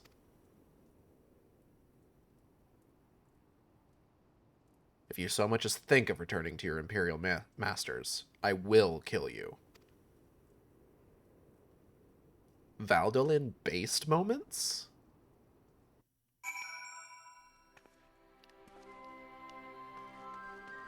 I love Gaius' company, ready to off him when ready. Gaius is just like, yeah, honestly, do it. Guy's just like, nah, no, that's understandable. Oh, that chocobo Urpel. So, you put down the ruby weapon. Gods, I wish I could have seen it. Not from too close, mind. I suppose I should report news of your victory to the higher-ups. I realize you must have been through quite the ordeal, but could you give me a quick summary of the battle? Bunny, bunny, bunny, bunny, bunny, bunny, bunny, bunny. You make it sound so easy. From the way you tell it, anyone would think you slay hulking brutes like that for a living. I'll put all this into the report and leave a copy over there, should you fancy a bit of light reading. Anyway, I expect you've got more pressing matters to take care of, like going for a celebratory pint. If the Garleans pick up the courage to come knocking again, we'll let you know. Until then, rest up. Wow, that sounds good enough to make an extreme trial out of. True.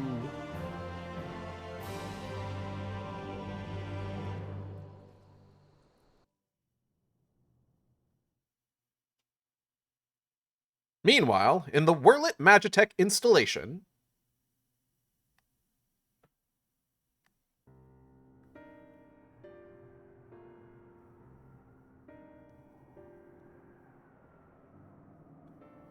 We should have told him the truth. He'd be able to help us. I know he would. It's exactly the problem, Allie. If he knew the true nature of the weapon project, he'd find some way to interfere. We've come too far to back down now. I won't let Melisandre's death be in vain. Oh, hey, that guy on the right has Aegeld's first haircut.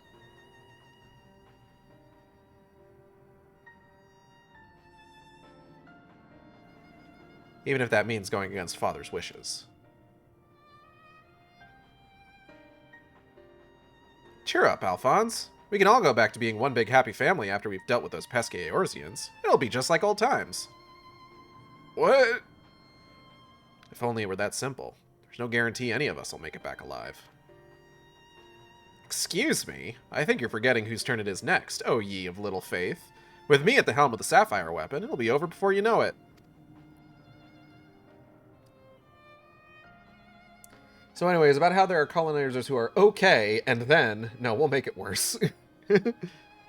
Whatever happens, Rex, promise you'll come back to us. I couldn't bear to lose you, too. This is unfortunately the Gaius Balsar suffering arc, so, it's not likely.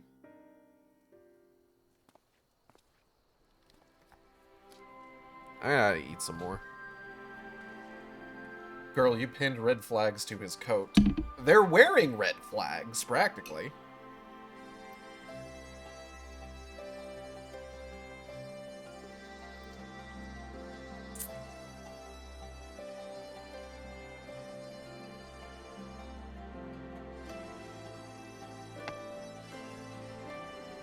I've been thinking...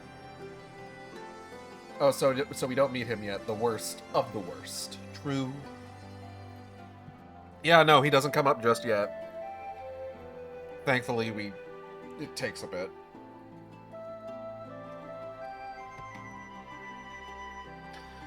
I've been thinking recently about how long some of my, like, stream series take.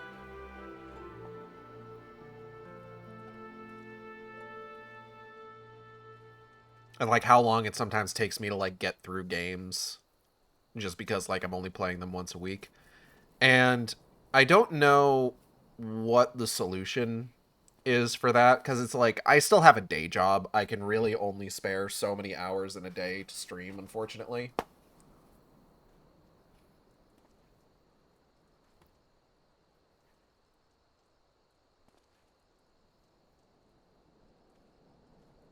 I wish, like, this could be my day job, but, I would need a lot more of a pull for that to happen. Probably have to, like, would probably need stuff like sponsors and shit like that. So, unless something, like, drastically changes overnight. Probably not happening. I waffle constantly on the idea of I've tried it a couple different ways where it's just like sometimes I'll have like, oh, this is my designated day for this game, this is my designated day for that game. And there have been times in like my streaming career where what I've done instead is I've been like, okay, we're going to play this, all of our streams are going to be this until we finish it.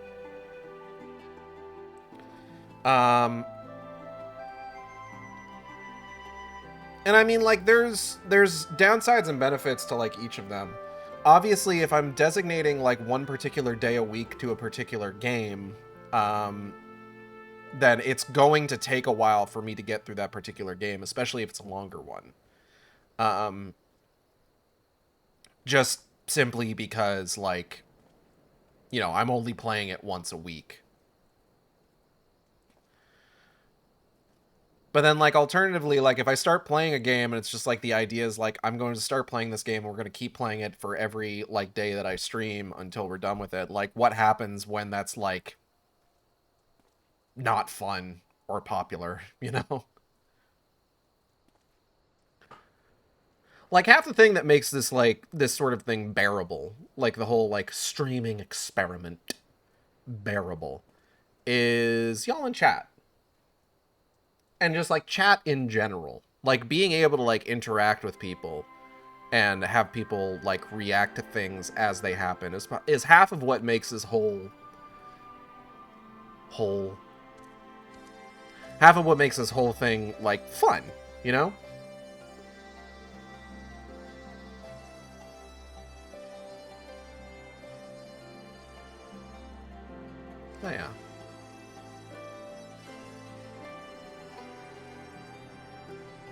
I don't know. Because it's just like, you know, I think often about how, like, you know, I think I'm hitting the point where it's just like I'd be okay with like streaming like some of the older that is a very nice looking outfit on that bunny. Hold on. Let's get a look at you. Fucking top marks. I've hit a point where I think I would be okay playing some of the streaming some of the older Assassin's Creed games. At least up to a certain point.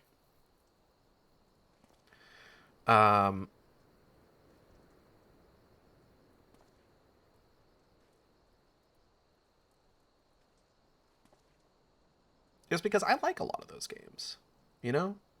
But Assassin's Creed game, there's such a fucking, like, commitment is the thing. Because those can be long games, depending on how you play them. Like, you do have to, like, really go all in on those if you want to finish them in, like, a reasonable time frame. And then just, like, there's side content and, like, things to find, especially, like, once you, like, start, like, getting into, like, further stuff in that series, there's times where it gets to be a bit much. I've done a few Assassin's Creed games on stream. Obviously, like, one of my earliest streams, the original Sharksassin's Creed stream was for oh god, which one was it? Syndicate. I should probably go back and like retitle that stream, because if I do eventually do like the first Assassin's Creed, I'm gonna need to like designate that, like, hey, the original Sharksassin's Creed stream series was in fact not the original Assassin's Creed. It was Assassin's Creed Syndicate. And then I did Origins, which was a lot of fun. I look back pretty fondly on my stream of Origins.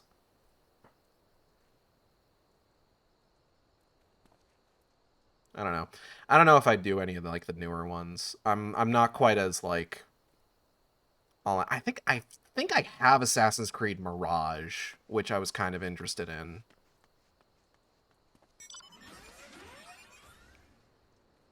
Though admittedly I was only interested in it because I think the main character is played by the guy who's Agent Stone in the Sonic the Hedgehog movies. I like that guy. He's a good actor. He just seems like he's a cool guy in general.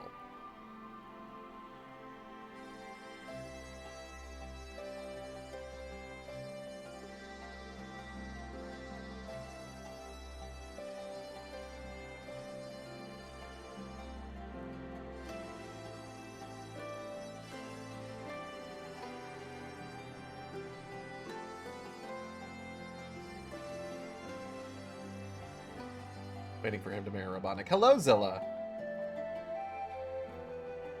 You missed the fucked up Evangelion robot. Well, the first one at least. We got like 3 more for this quest line.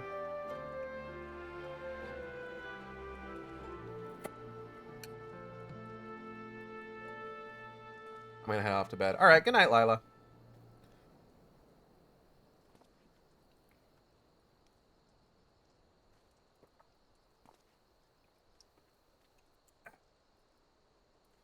I'm actually quite tired from my plumbing adventures. I understand. Hot robots. Hello, Ion. But yeah, I don't know. I'm hesitant, I guess is kind of what I'm saying. With regards to like when choosing games for streaming, like what I'm tending to like gravitate towards more and more often recently is shorter experiences, like not like short experiences, but like 10 hours roughly on average. like try to max out at that. But like, obviously that's not always like something I can commit to, because like obviously here I am like doing like an extended New Game Plus stream of like Final Fantasy 14, which I have been plugging away at, not consistently, but like we started this New Game Plus stream for Final Fantasy 14 back before Endwalker came out.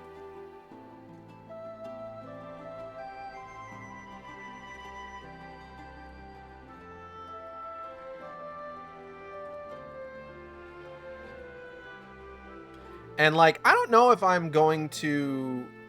I like our Final Fantasy 14 Saturdays, but like, I feel like maybe once we finish Shadowbringers, I might take like a small break from Final Fantasy 14 to like do something else on Saturdays. I don't know. I haven't decided yet. I think it would be nice to like take care of a few other things, like play some games that I have been meaning to play but just haven't had like a slot for. I think it's still going to be a little bit before we do that though, because I'm trying to remember. Hold on. Let me track down my playlist here for FF14. Here we go. I still need to figure out how Endwalker is going to go anyway. But yeah, we've got Sorrow of Wurlit. We have the second of the Roll Master Quests. We've got the last part of Shadowbringers. And then we have to do a quest line called The Void Calls. And at that point is where we would start in on Endwalker.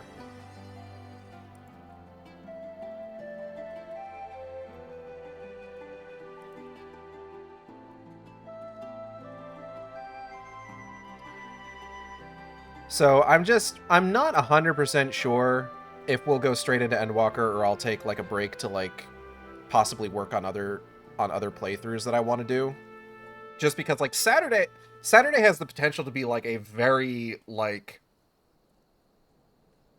good stream day for like, especially for like a longer game that like I need more hours to make like more progress on. So I don't know. Once we finish Shadowbringers, I might do a little bit of like kind of like shifting the schedule around and breaking to do like other games, because like I feel like we've been plugging away at Final Fantasy 14 on Saturdays for like a good amount of time now, since I started my New Game Plus run back up. Like I'm trying to remember exactly how long we've been at this particular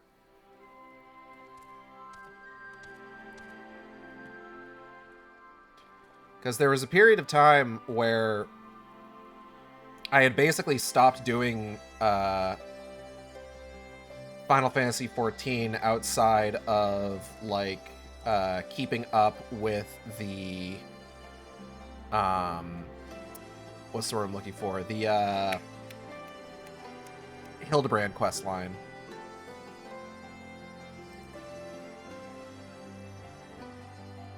I'm trying to remember. And like we're over 100 Final Fantasy 14 streams now.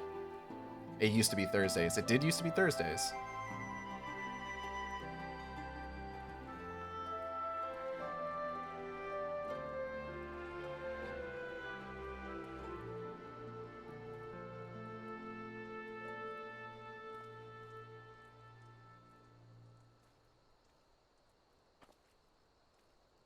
It's like, I think, what was it? We would have started back up on like committing to FF14 on like a weekly basis when we started doing the playthrough of Heaven's Word, I think.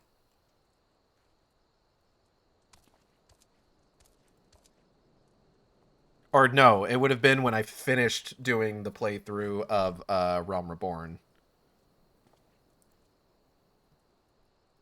I think. Yeah, here we go.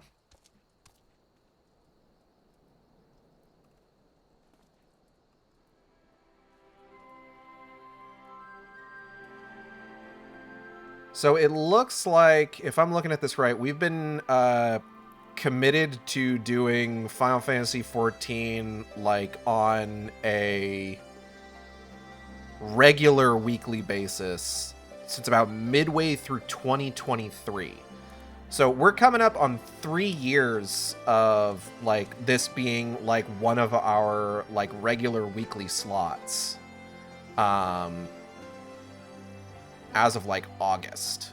Save for a couple instances where I did like, you know, take a break between expansions or had like some event going on like the mid-aughts shooter-thon or new games coming out that like I played over the course of a weekend. We've been keeping pretty consistent on this one for a few years now. And we're just coming up on like the end of Shadowbringers. There's still so much to do. Like once we get into like, I still need to figure out like what the structure for like New Game Plus Endwalker is going to be, and New Game Plus Dawn Trail. So taking a break from FF14, say for Hildebrand quest lines, when we finish Shadowbringers, probably wouldn't be a bad idea.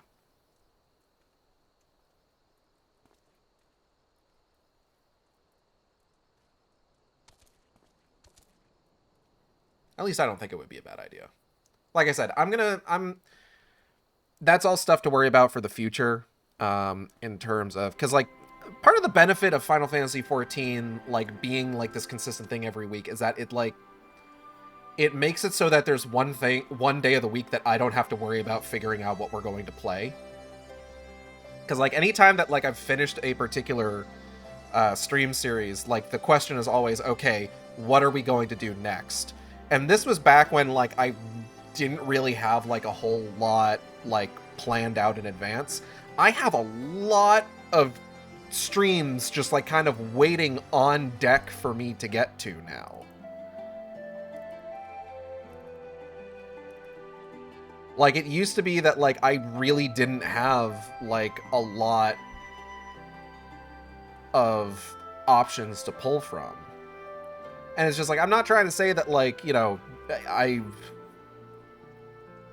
everything that I have on deck is something that like, you know, is something we're eventually going to get to. There would have to be like pretty major like worldly shifts for me to actually decide, hey, let's get back into Halo, or hey, let's get into the Gears of War playthrough. I'm still really mad about the Gears of War playthrough. I was so excited for that, and then the fucking politics happened, and it's just like, god damn it, I can't do this in good conscience. And I blame nobody but Microsoft for that. Fuck Microsoft. Um, but like just in terms of like what we've kind of got on deck here, like I want to do like the original version of Half-Life and its expansions, um, Ghostwire Tokyo, getting back into Legend of Zelda, obviously. I've got My Friendly Neighborhood on deck that I want to play. Myst, No One Lives Under the Lighthouse, Pseudo Regalia. We've got the Resident Evil games to get to. The Thing Remastered. I have options, I guess is what I'm saying. Like, I don't have, like, a lack of stuff to get to eventually. Like, even just, like, the Resident Evil series, like, there's so much there that, like, I could pull from just kind of, like, doing that, and I mean, yeah. So, like, while Final Fantasy XIV like was definitely like kind of served a purpose over like a period of time where it's just like, okay, this is a day of the week that I don't have to like plan something for because I've got something locked in. These days it's just like, no, I've got a bunch of stuff on deck that want to go ahead and like get to eventually, that I could probably benefit from having an extra day of the week, honestly.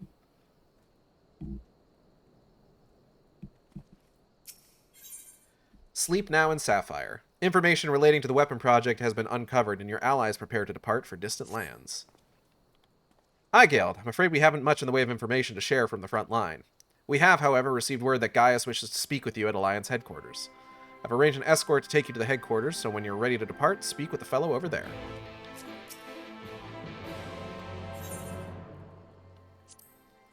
Name Gaius Baelsar, pure-blooded guardian, formerly Gaius of the 14th Legion, something, something, something.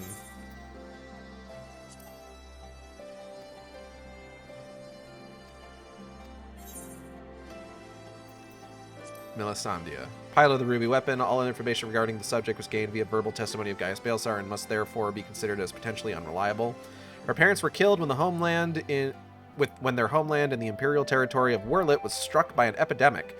She was later taken into care of Gaius with several other orphans. She was despondent and introverted at first, but through the guidance of Alphonse, the eldest of the orphans, she grew to become more assertive and self-assured. Little is known of how she came to pilot the ruby weapon. According to Gaius, her emotional attachment to Alphonse may have been what compelled her to participate in this dangerous mission. The report delivered by Sid Garland following the preliminary examination of the ruby weapon's remains states that Melisandria's body was fused with its core, with no vital signs detected. Estimated age at time of death, 20 years old. Fucked up!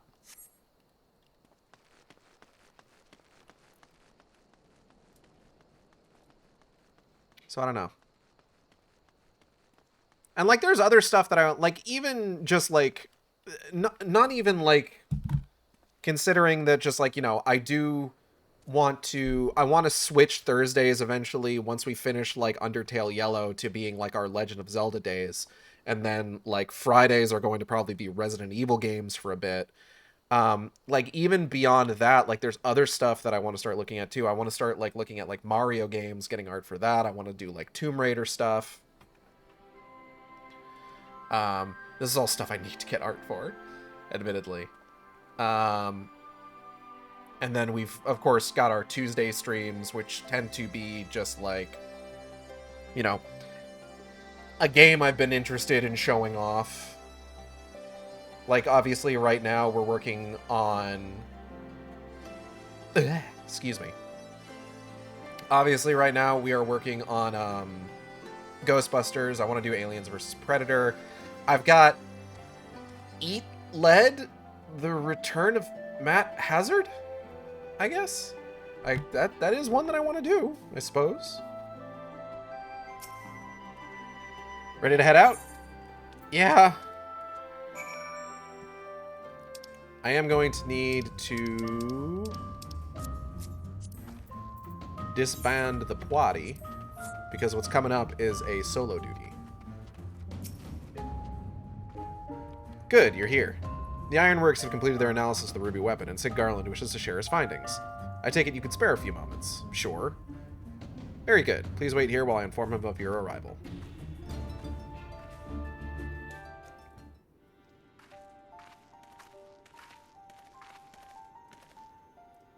Glad you can make it, Eigeld. I'm sure you're as anxious as anyone to hear what we've uncovered. Uh-huh. Our early hypotheses were proven correct. The Garleans have designed a system whereby a pilot's consciousness can be forcibly supplanted with data based on the memories and experience of another. So even a rank amateur could obtain the combat capabilities of a seasoned warrior. Precisely. And we learned how this was made possible when we opened the cockpit. The monitors were still operational. Among the messages displayed, one particular phrase caught my attention. Synthetic eorzea system. Which is what exactly? Well, the core of the Ultima weapon was referred to as the Heart of Sabik by the Asians. We believe it to have been a type of eorzea. I can't say much for the synthetic sort at this stage, but I've encountered real eorzea before. It was extremely potent, perhaps equal in power to the Heart of Sabik. It's unclear whether the Garlean simulacrum possesses the same properties as genuine eorzea, but I intend to follow this avenue of inquiry to see where it leads. I forget if this is the first instance of us being told explicitly that the Heart of Sabik was a type of eorzea, or if that came up during the Evilise raids.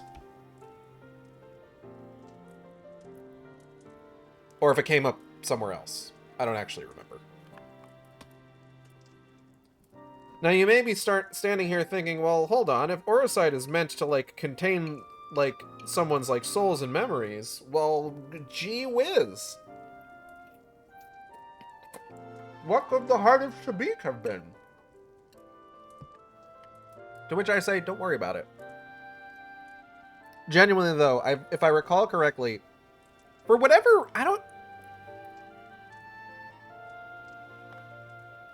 I guess the question of what the heart of Sabik was is something that, like, people have been wondering about in Final Fantasy XIV for, like, a few years. We did eventually get an answer. But at the same time, like, part of me was just like, I remember prior to us actually getting the answer to what the heart of Sabik was, there was a part of me that was just like, do we need to know? Is that important?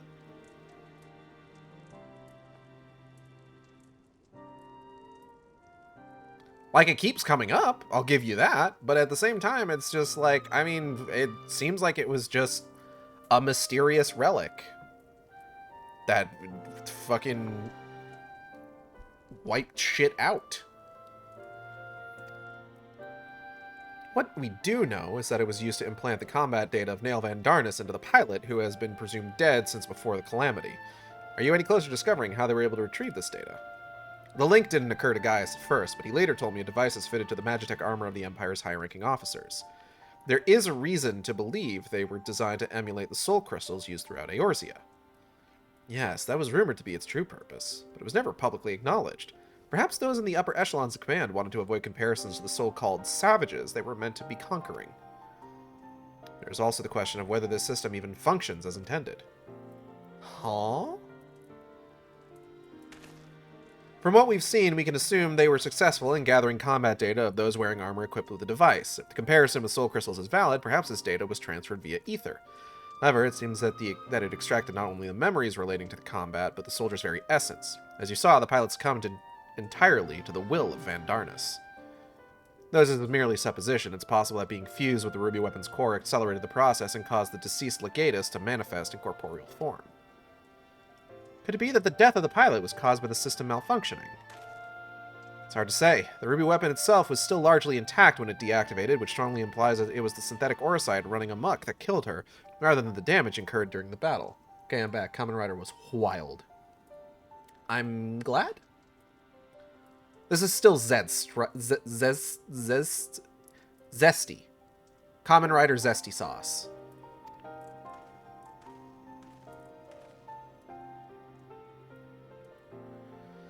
But even after our analysis, I'm afraid we still don't have enough information. For now, perhaps we should consult with Gaius as to our next plan of action. Did the mask ride? Uh-huh.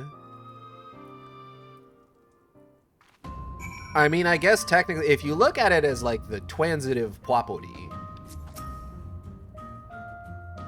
I guess technically it did.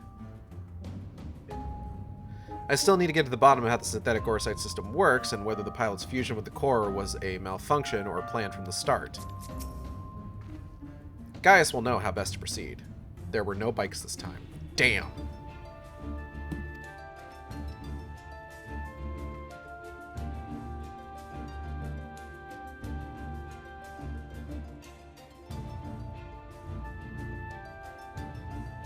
I never know how to feel when, like, official Kamen Rider stuff is translated as Masked Rider.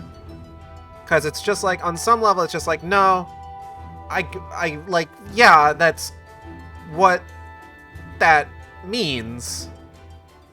But at the same time, it's just like, I feel like the brand just kind of is Kamen Rider, you know? It's like people being like, Henshin, when it's just like, that just means transform, you know? What's up, Kale?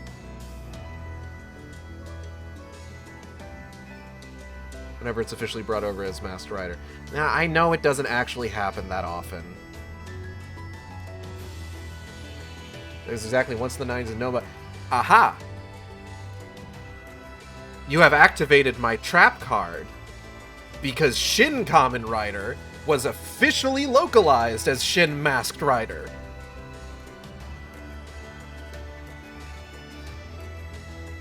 And I didn't like that. I didn't like that they did that either.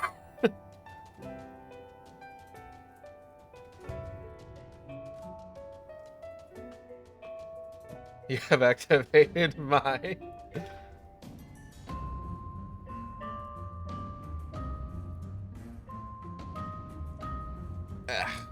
Crack my back.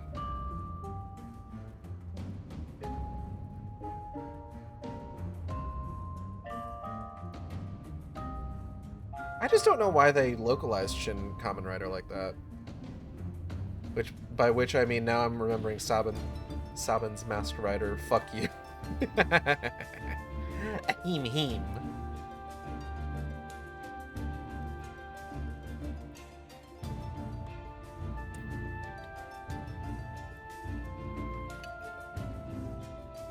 Anyways, I'm blaming Amazon. What does Kamen Rider Amazon have to do with anything? I'm pretty sure that one got, like, normally localized.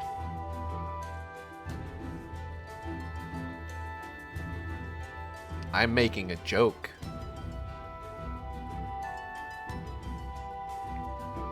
I think it's on Amazon Prime. No, I'm making a joke about how there is a Kamen Rider series called Amazon.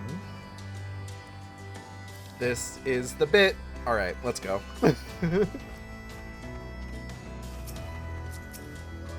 Hi, Valdolin. I have just returned from my reconnaissance, and I shall reveal my findings before taking a long overdue rest.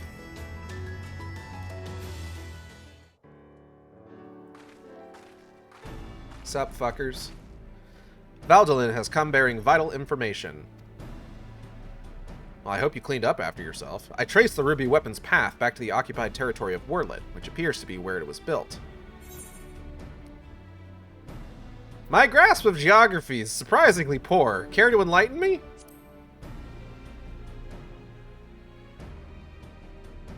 While Alamigo is placed on the western edge of Gimlet, Warlet lies to the opposite side, to the east. It was once a proud and prosperous city until it was brought to its knees by the Imperial invaders. You seem rather well informed. Perhaps I should have taken you with me. I thought that much was common knowledge. It is also where Alphonse and the others were born, and now the weapon project has brought them home. Yes, the place is now rife with Imperials. They have established an airship supply depot in the coastal town of Turncliffe. According to the locals, something resembling one of their weapons was transported there a few days ago. This bodes ill indeed. Were it possible, I would attempt to capture Alphonse and his followers before they can launch an offensive. However, the distance between here and Turncliffe presents a considerable obstacle, and in all likelihood, their weapon will be ready long before we arrive. Approaching by sea would allow us to save time by circumventing their ground-based troops, provided we were able to secure a vessel. Or you could use the Enterprise to take the most direct route of all, as the crow flies. In fact, this is the perfect chance to put my top-secret plan into action.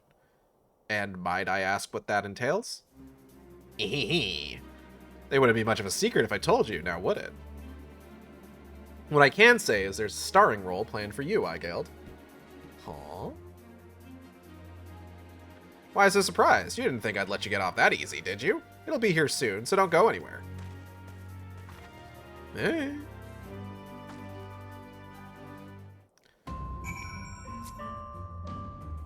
Oh wow, Gaius, you are positively glowing. I must admit, I am not fond of surprises, or secrets for that matter. Many Imperials who fought at Gimlet withdrew to Warlet, though they will have had ample time to recuperate by now. Were we to approach by land, we could expect considerable resistance. Make sure you're well-dressed for the occasion. Fuck, you're right. Okay, hold on. Gaius, you stay right there. I gotta be right back.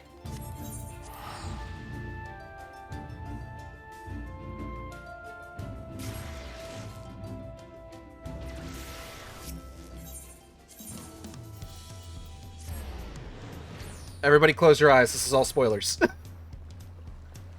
This is just what my return point is.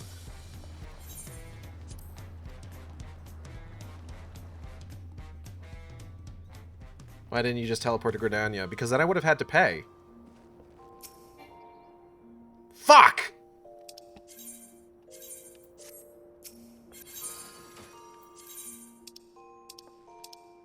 Okay, hold on. Where's one that I can fuck with? 1 second. Here we go.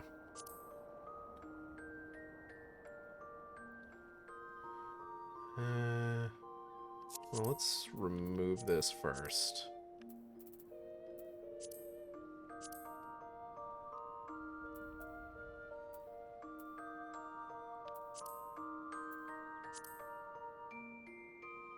I suppose I could go for something more like what the orphans actually wear.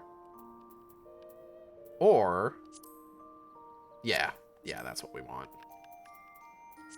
Hold on, do I have the gloves for this? I think I do. Yeah! Oh, why don't I just... Hold on.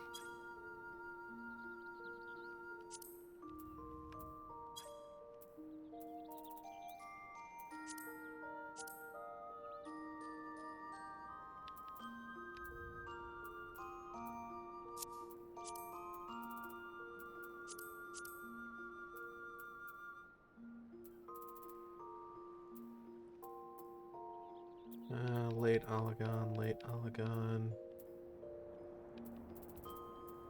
Here we go. And then, do I have the boots for this? That's kind of the big question. Oh, I do. Do I have this entire set? Hold on. I don't think I've got the head. I do not, in fact, have the headpiece for this one.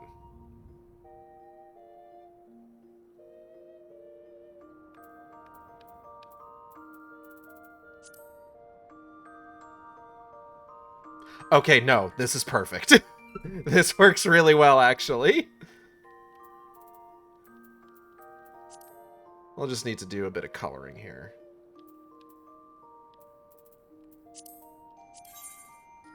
Okay, does any of this affect the orange bits here?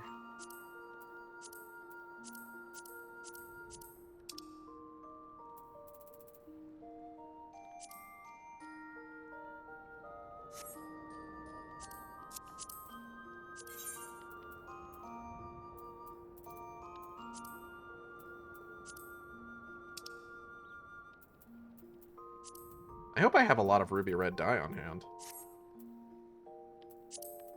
Oh, wait, 1 second. Let's, Oh,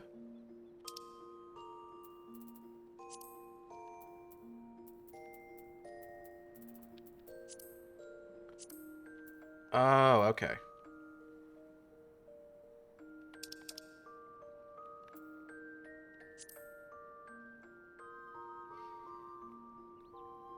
I worked hard on Dell's fashion for the stream. Please acknowledge her. Marble green. Here we go. All right, reflect.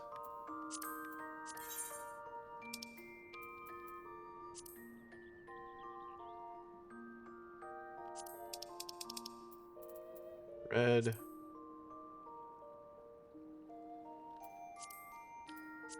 Marble green. Okay.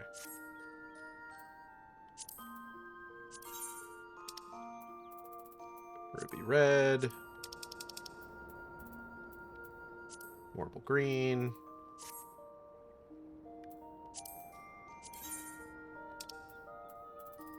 Ruby red. Marble green. And ruby red. Marble green. Save? Shit, I've only got one ruby red dye. Love the music here. Can't enter firmament. Okay, hold on.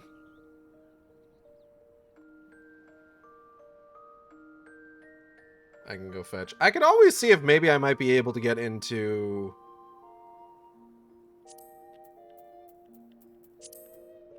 Remove dye. Remove dye. Remove dye. Remove dye. Remove dye. Alright, we'll save this as is right now.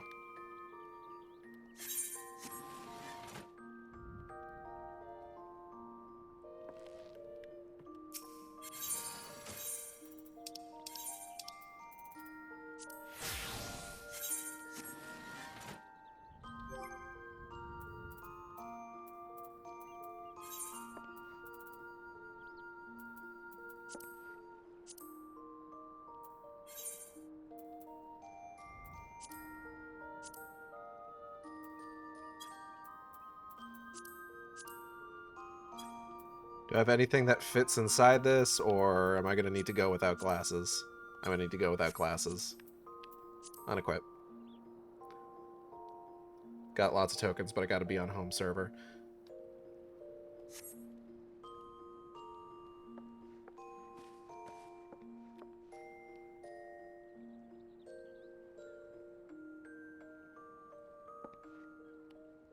I could probably... Hold on.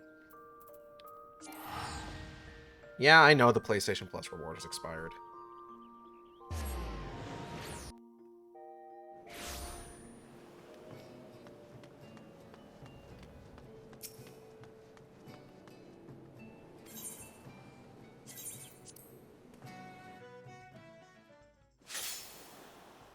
Okay, let's see if, like, all of my... Oh, yeah, all of my fucking,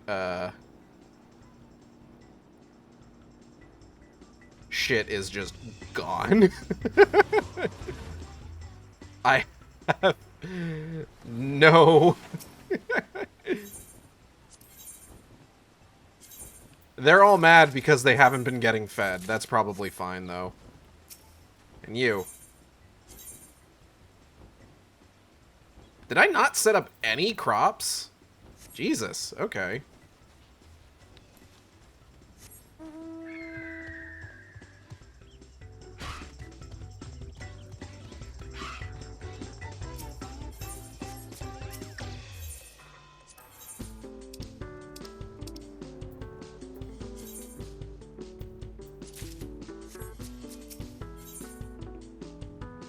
We are on a journey.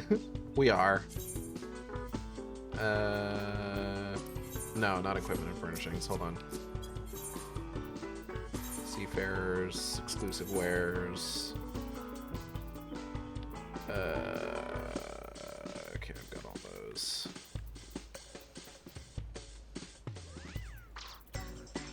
Jesus. Where's the goddamn materia and items, maybe? Here we go. Ruby red dye.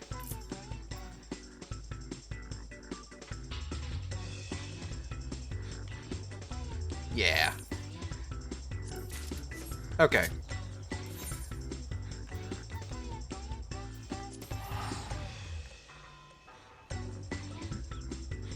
Papaya, papaya, papaya, papaya.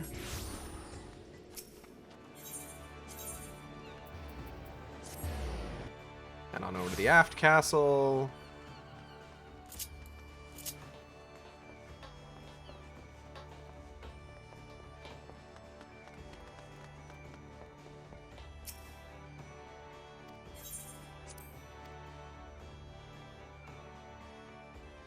Okay.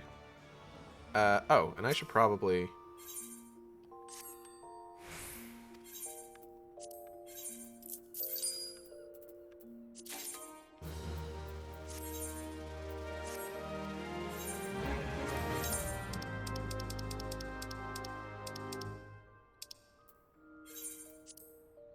Fuck off. 97880.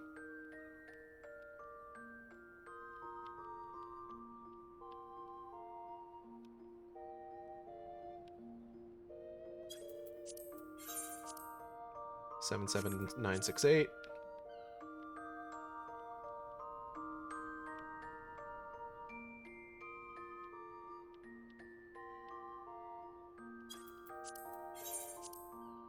84996.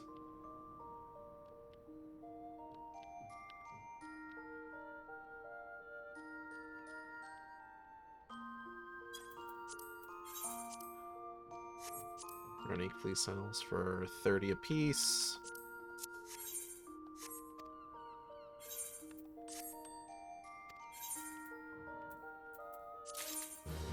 Neosh Guardian Codex. That can be sold. How much is it going to sell for, though?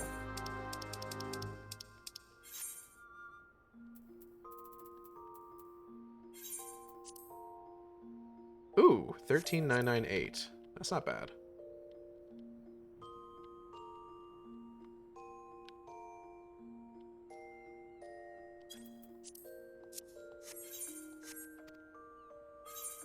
Okay. Now then. Time to dye. Like color. Color dye.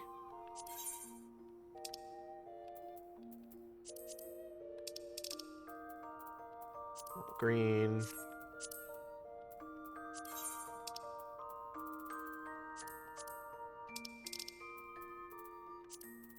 All this just so I can pilot a fucking Gundam. Goddamn.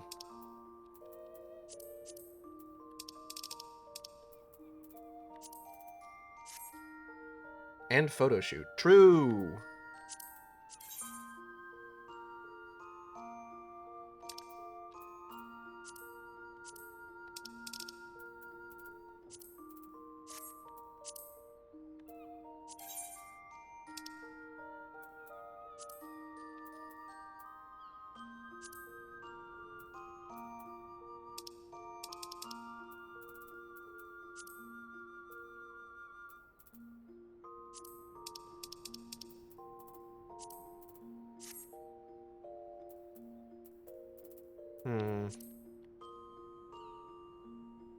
It does bother me that the helmet is more of a matte than a shiny.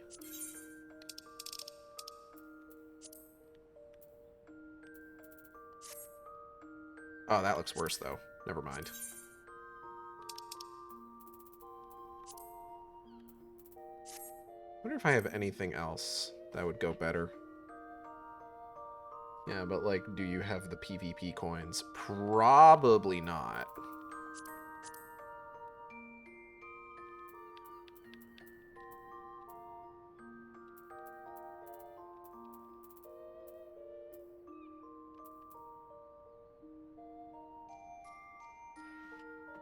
Oh wait, I have an idea. You do. No, that's not it.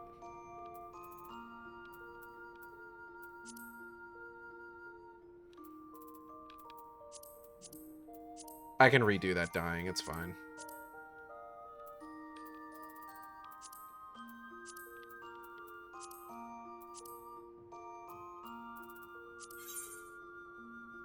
Not what I wanted to go for, but okay. The Phoenix Riser helmet. Oh man, what if I did though?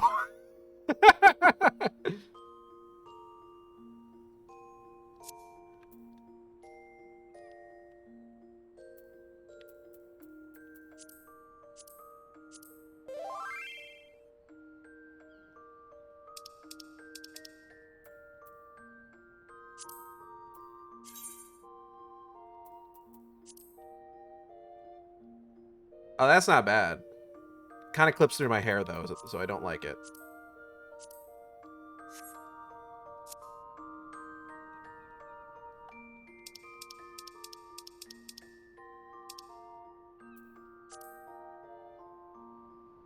The Maritime Mirrored sunglasses, though.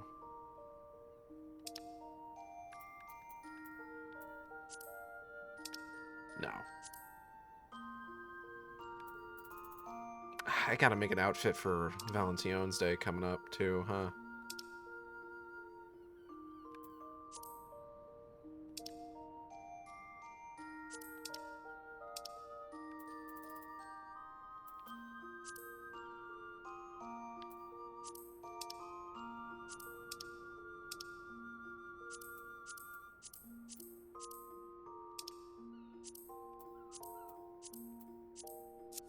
Okay, well, we tried finding something else, and I don't think we've got any better options right now than this one.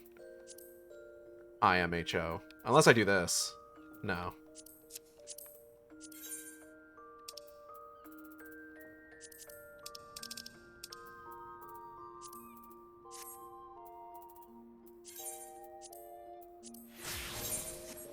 Okay. Now that that's done.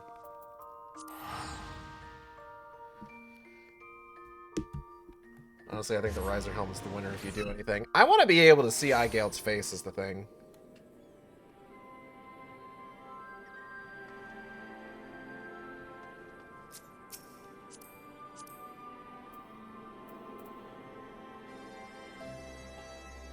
Maiden Mask of Striking.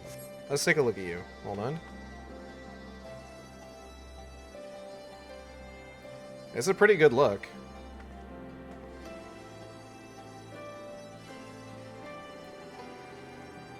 I do have the Power Ranger helmet, but like I said, I do want to, like, nominally see Eigeld's face, is the thing.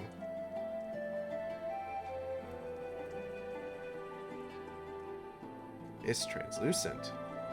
Oh, yeah, it is! Neato.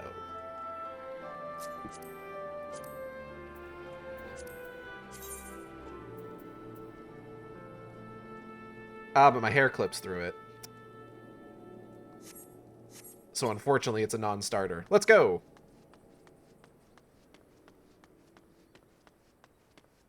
Haircut iffy. I will not.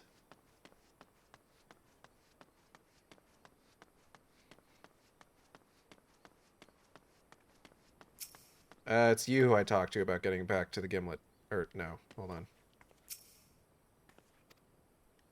How the fuck...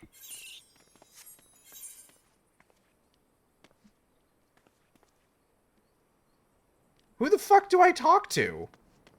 Oh, the Resistance escort. He's over here. Okay. Sorry. Travel to turn... Oh!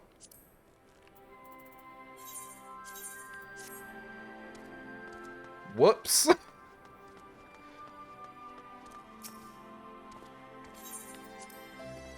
I forgot to reactivate the New Game Plus.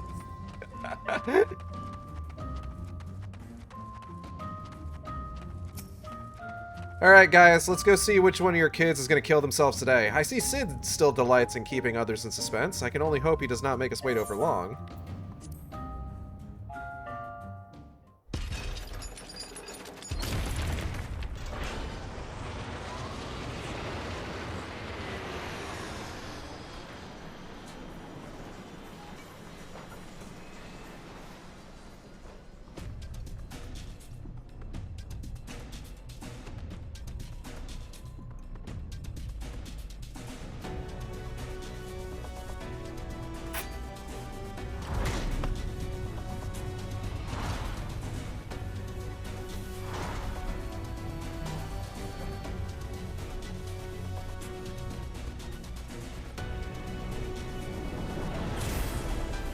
Sid, I feel like you perhaps had a little too much fun with this one.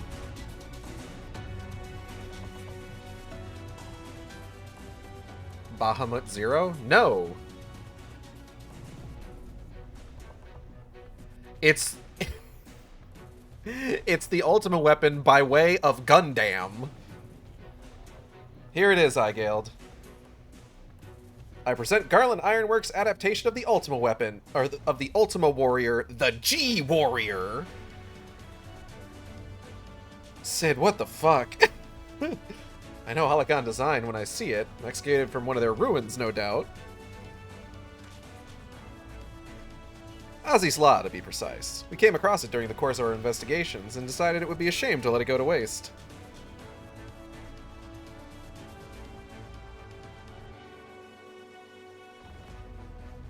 And you will be taking this fitted relic to face the enemy head-on, yes? Perhaps my knowledge of the ultimate weapon will be of use. Not that it's the mid-boss from a side dungeon repainted and with text slapped on.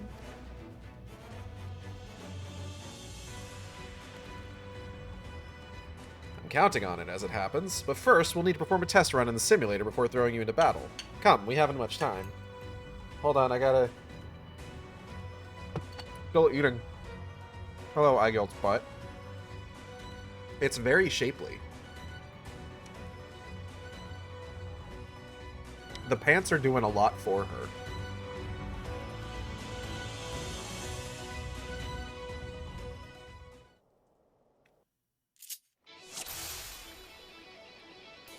In the coming battle, you will fight as the G-Warrior. Let's begin the G-Warrior training simulation. I prepared 3 trials to teach you the basics. First, I want you to try attacking the guidance system. Don't worry, it won't fight back. The G-Warrior is armed with a range of weaponry. Now's your chance to learn what it's capable of.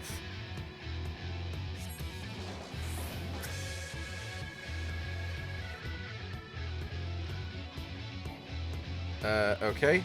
Ether Mine. Aether Cannon. Final Flourish combo. Ultima Buster. Auto Restoration.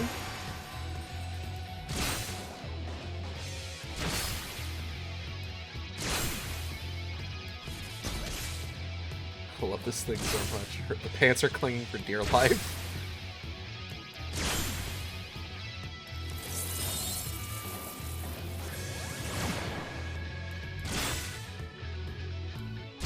The pipes flowing off it make the design true.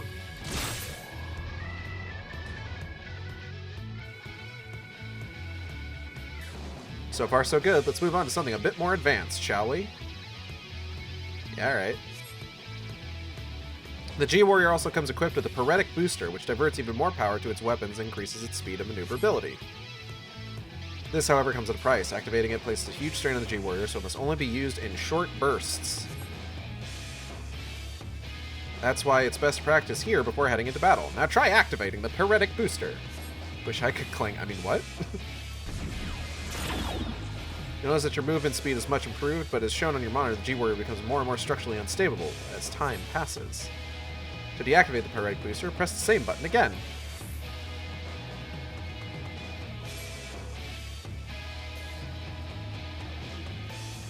Auto Restoration can mitigate a certain amount of damage incurred, but don't rely on it to carry you through the battle. Now to try using the Paretic Booster to destroy the target.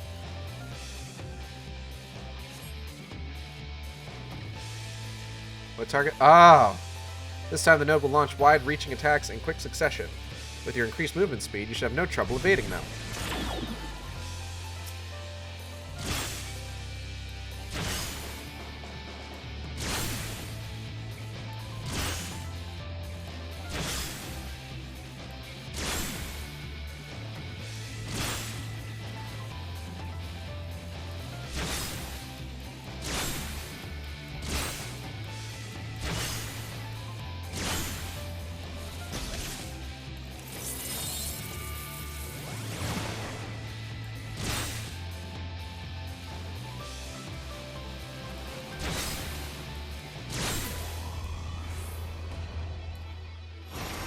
Trans Am. Reminds me of those plastic tubes rave enjoyers would wear at convention raves. Excellent work, iGeld. You're best effective. Okay. About Ethereal Aegis. We've covered offense. Now to look at defense. This is where the Ethereal Aegis should come in handy. Unfortunately, you can't keep the barrier up indefinitely, as it will drain the G-Warrior's power reserves. You might even run out of energy for the weapon, so watch out. First, let's try deploying the Aerial Aegis. Okay. The monitor shows how much power is being drained. Don't let it get too low. Okay, so it depletes the EP. That's enough for now. Turn off the barrier and using the same button to deploy it. Okay. Here we need to do some de-snowing. Enjoy de-snowing, I guess? The last trial will use the Ethereal Aegis while attempting to destroy the target.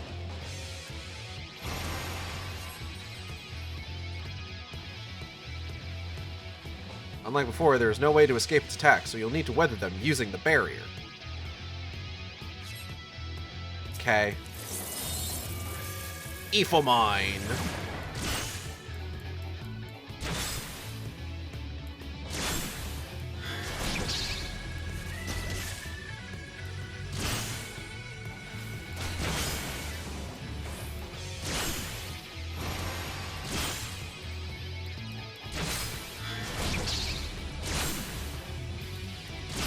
It's really just about, like, not keeping it up as constantly.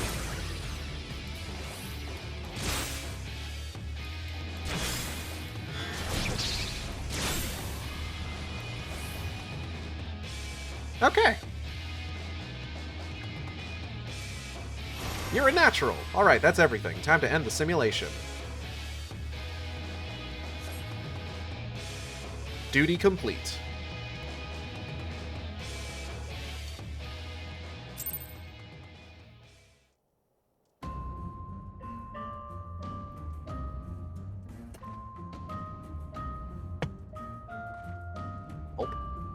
Alright.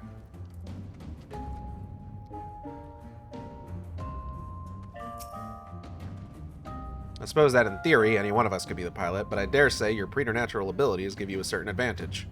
True. Incredible. How does it compare to the weapons? Back for more training, eh? No, I'm good. If you change your mind, you know where to find me. Gaius? Are you sufficiently prepared? Yes, I'm ready. Oh yeah, because you can see AoE markers. Because of the echo.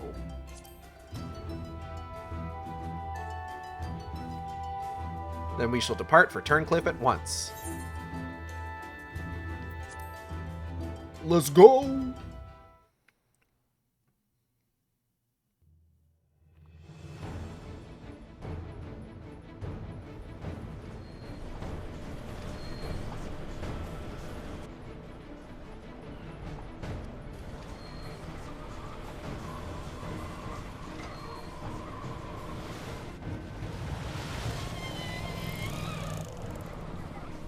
Seems they were expecting us. But who is the pilot?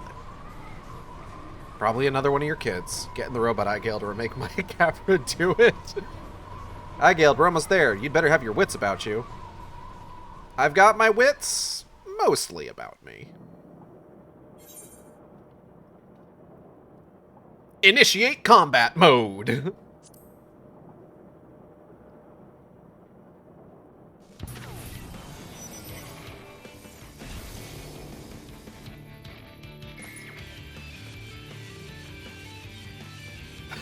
I fucking love the goddamn Star Fox. Now, get ready to strike. I've got my wits, my brains, and my tight pants. It's time to fry this overgrown squid.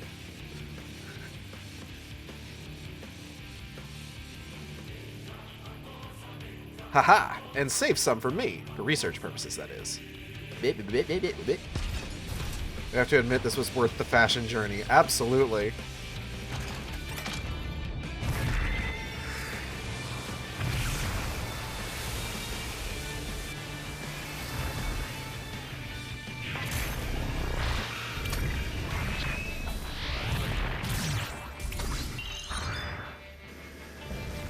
Mark IV Anti-Icon War Machina, the Sapphire Weapon.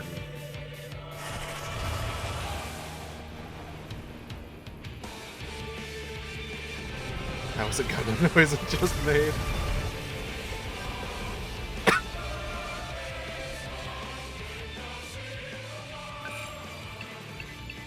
Can't afford to lose. It's all or nothing.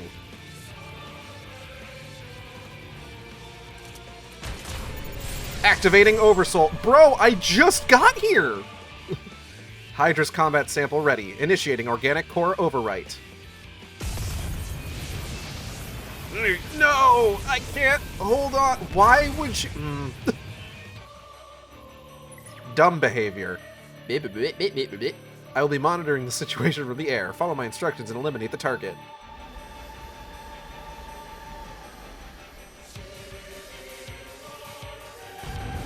Igale finally gets a chance to kick Hydra's ass. Oh, because they've been lied to about the Oversoul and don't realize that it kills them. Well, hardly my fault.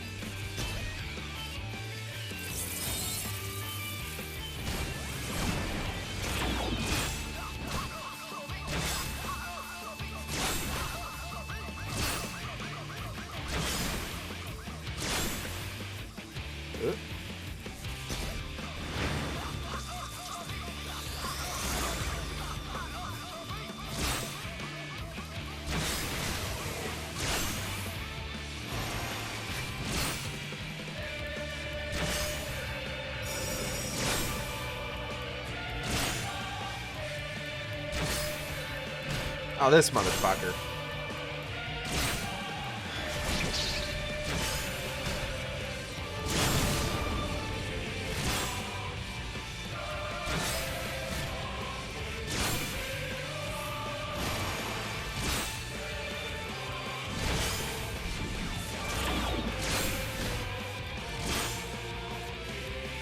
Oh, shit.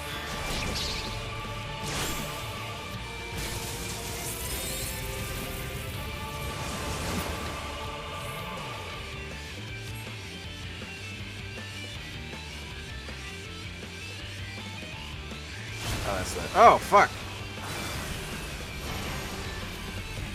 I should probably... I got a bad feeling about this one.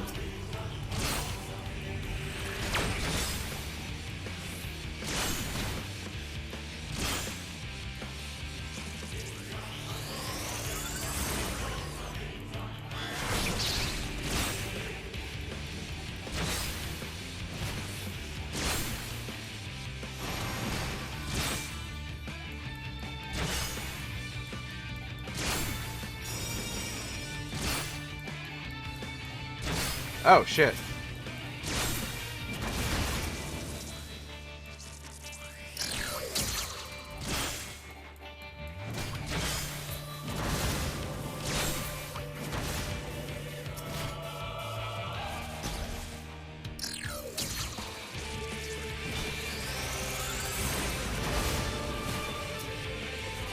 Give me a second, sir. I gotta...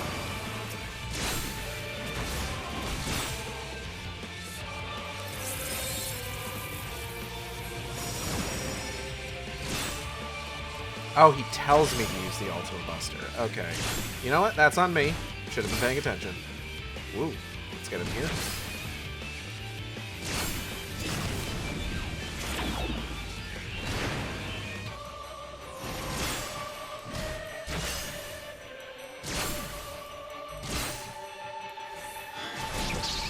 Optimized Ultima. I should probably guard against that. That seems like that would be a good thing to not get hit by.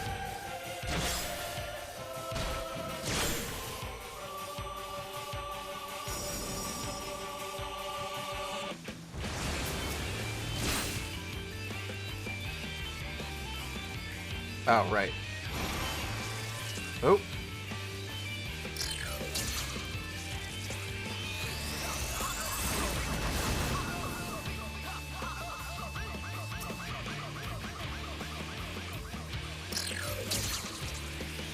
Ultima Buster.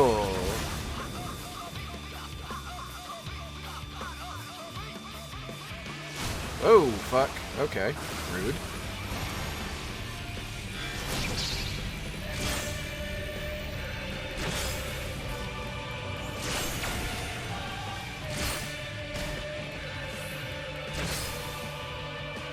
I'm not gonna... Okay, I made it. Cool. She must be giddy. Yeah, Igale gets very excited about the fact, just like, I finally get to kick this guy's ass!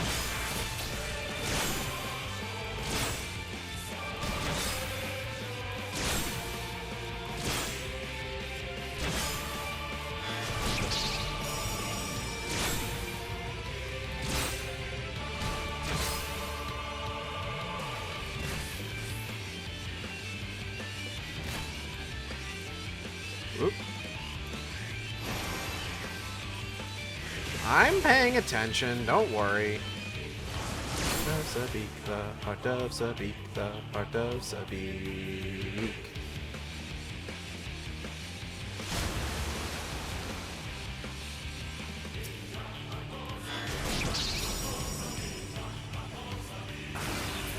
Oh.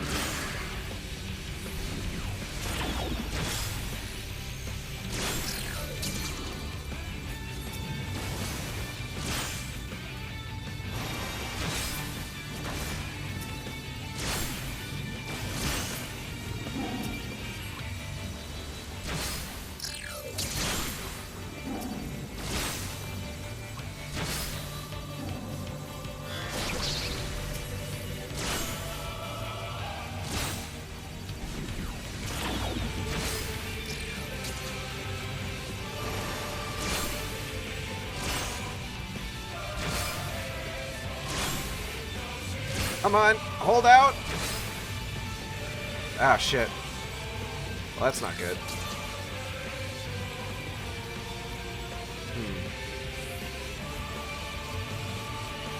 I got 5 seconds. Here we go. Ultima Buster! What do you mean 0.5%? Fuck you!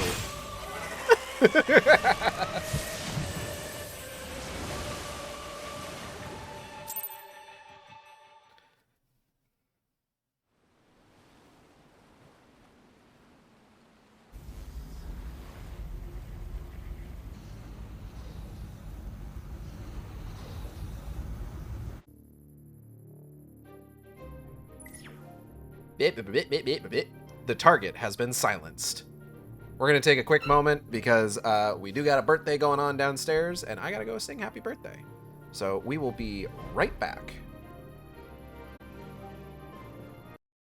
I'm back. I have tiramisu cake that I'm going to eat real quick. It is friend of the stream and housemate XIV's birthday today, and while we've been doing all of this, everybody else in the house has been downstairs watching the first 3 episodes of Uma Musume Cinderella Grey.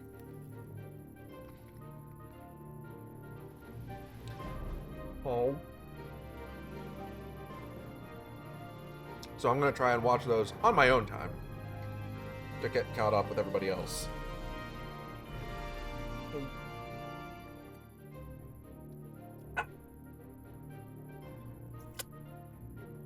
Is the horse girl winning? Well, I've been told it got, as the 3 episodes that they were watching went on, it got a lot more lesbian coded. So it sounds like it. I haven't actually finished my pasta, I'm realizing. So I'm going to be going between, like,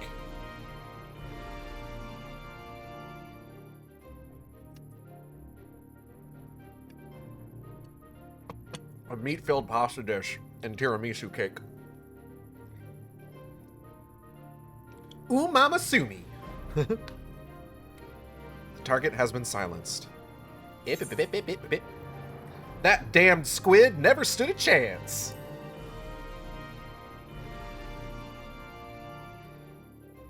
Now that the immediate threat has been dealt with, we should gather what information we can in Turncliffe. Uh-huh.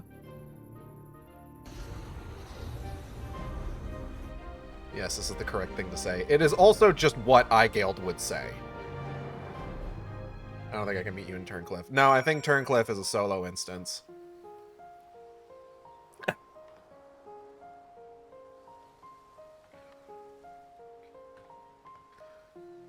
We're probably going to be finishing up here in a little bit. Likely just once we finish this particular mission or quest. I cannot help feeling there was a simpler way to defeat the weapon. Perhaps shooting it in the head with a large cannon would have sufficed. You got no sense of romance or coolness. Why don't you just shoot him? I must admit, I envy your talents. Would that I possess even a fraction of your skill, that I could better serve Gaius. Hey bro, hey my bromide. You did well to pilot the G-Warrior so adeptly in so short a time. Yeah, I'm basically the best to ever do it.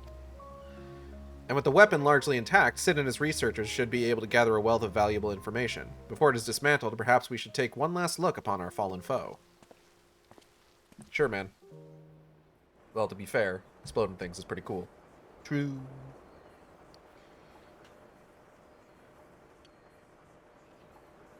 It's like a big squidgy thing.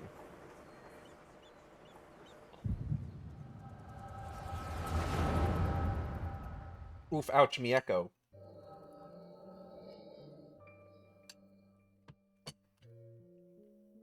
Gulp.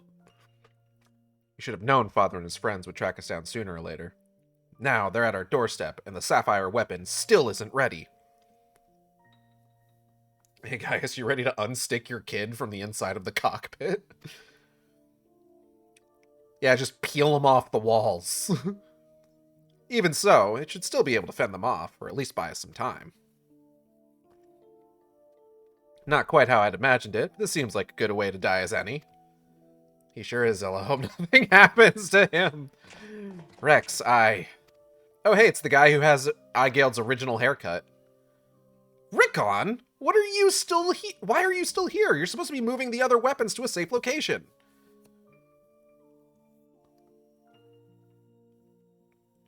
You can take care of that, while I pilot the sapphire weapon. What are you talking about? I'm the pilot, not you. There's no need to put your life on the line. Besides, it's still incomplete. I can barely perform basic maneuvers, so it'll be practically useless in a real fight. We have a solution. Oversoul. You want to end up like Melisandre? No, of course not. I wouldn't wish that on my worst enemy.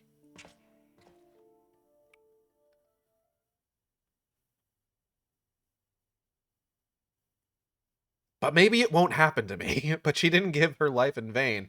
The ruby weapon left behind data that's been used to improve the system, to prevent any further malfunctions.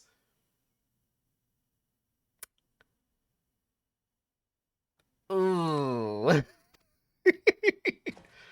What difference does that make? Once Oversoul is activated and the pilot fuses with the core, there's no way back. That's why I should be the one to pilot Sapphire Weapon, not you, Rex. Alphonse needs you. You and I both know I'm the least qualified pilot we have. There's less to lose if I don't make it back. No, I won't let you! Please, Rex, hear me out. Ever since we were children, I was the smallest, the weakest, too afraid to stand up for myself. But I had the best brothers and sisters a boy could wish for. You were always there for me, protected me. Now it's my turn to protect you. Take the other weapons and get out of here. See this through to the end. Good news! Rex is still alive. He the smallest? He was. Do it for me. For Melisandre. I'm counting on you, Rex. Grrr. Angry. Oh, past tense. You always did have a stubborn streak. Alright, Rickon, I won't let you down. Just promise you'll wait for me, on the other side. We'll meet again, brother.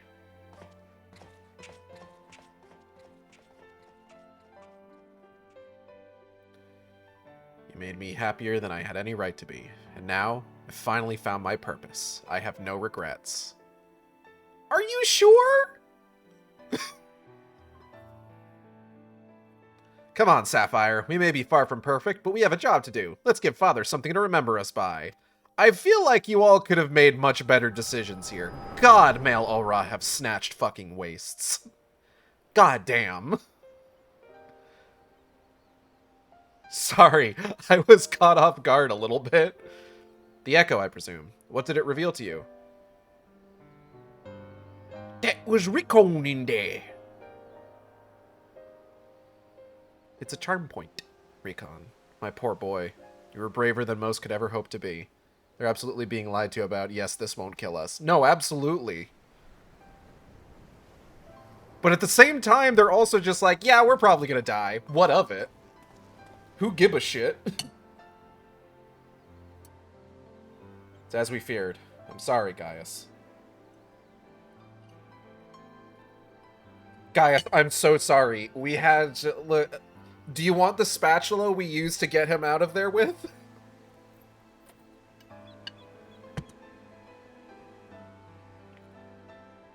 Children in a mecha show are being children in a mecha show. Children. They're all in, like, their late teens and early 20s.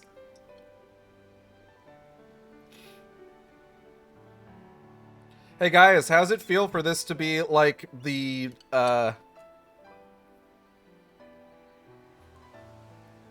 logical conclusion of, like, your imperialist nature, huh? First Melisandre, now Recon! We must find the remaining weapons and end this madness. Yeah, that's, going to go well.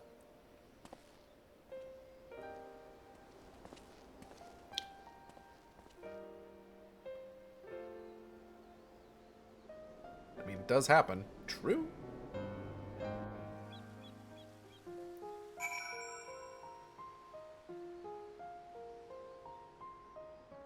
Speak with Valdolin. Sup, bitch? Excuse me. I'm not saying excuse me for calling you a bitch. Tell me, what do you make of Gaius Balsar? Well, I understand the two of you have been acquainted since his days as the Black Wolf. You could say that. I've kicked his ass more than once. He claims to have shed his pelt when he took up the hunt for Ascians, and he's still the same man deep down. He certainly kept quiet about having a flock of foster children back in the Empire, though. It seems he would rather bare his teeth to his former masters than allow harm to come to them. Yet try as I might, I cannot make sense of it. Does he truly fight for the good of mankind, as he would have us all believe? Or is he merely biding his time before he reveals his true colors? Whatever the answer may be, in the end, he will always be a Garlean.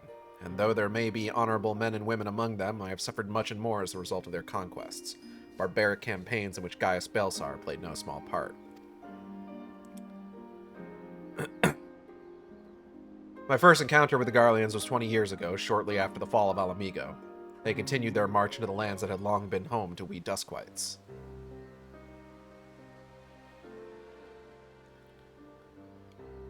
We sought to repel the invaders, but we were woefully unprepared.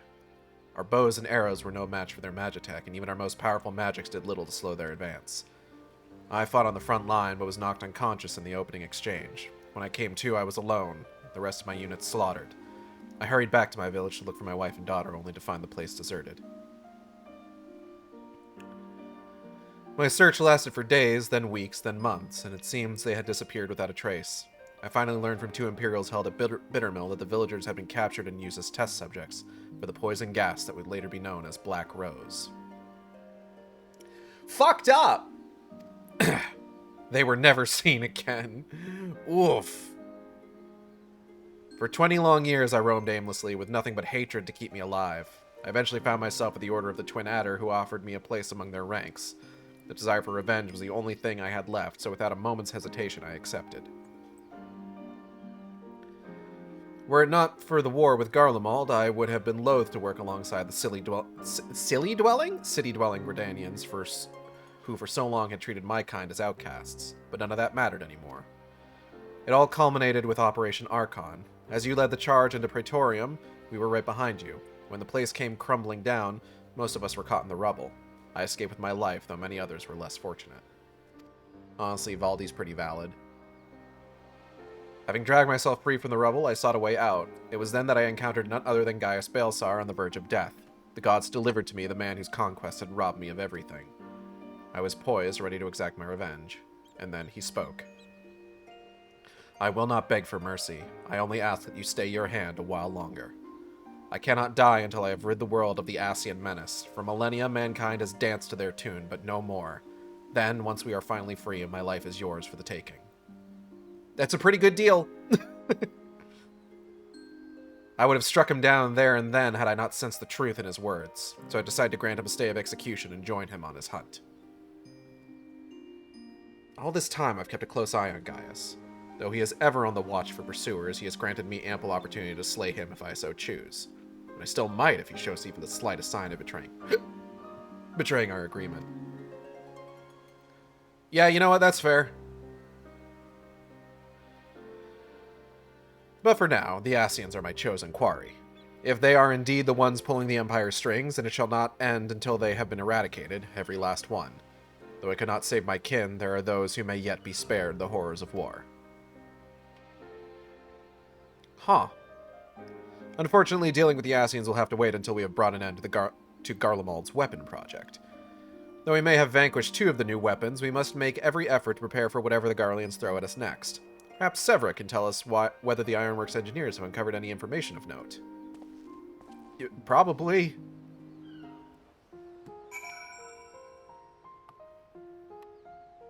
Hold on, I gotta... Where is...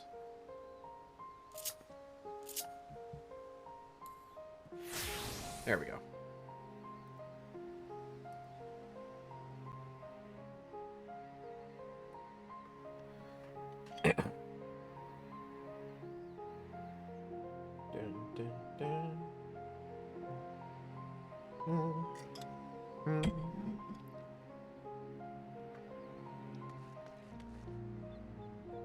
Okay. We ain't getting back in that thing, so we don't have to worry about, like, putting that outfit back on. I'd rather you didn't share what we've discussed with my traveling companions. It would only complicate matters. Yeah, right. Severa! Hey, girl, hey! How you doing? Yeah, but you can take pretty pictures with it. True. The Ironworks engineers are still at work dismantling the Sapphire weapon, investigating the Turncliffe Magitech facility. Though they have yet to make their report, they may have some news to share at this juncture. Please wait here a moment. Okay. Last bite of cake. Oh. We've yet to finish our investigation, but I can give you a preliminary report. Were you able to recover anything of note? Before abandoning the facility, they'd attempted to destroy anything they couldn't take with them, including many of their research materials. Luckily, some information relating to the Sapphire weapon's combat data was intact. Judging by what we saw during the battle, it was extracted from Regula Van Hydrus, correct? Ah, that fucking guy. It also appears that the Sapphire weapon was actually in an incomplete state, and therefore unable to perform at full capacity. Even so, it was immensely powerful. If they'd been given the chance to finish it before we'd arrived, who knows how it would have ended.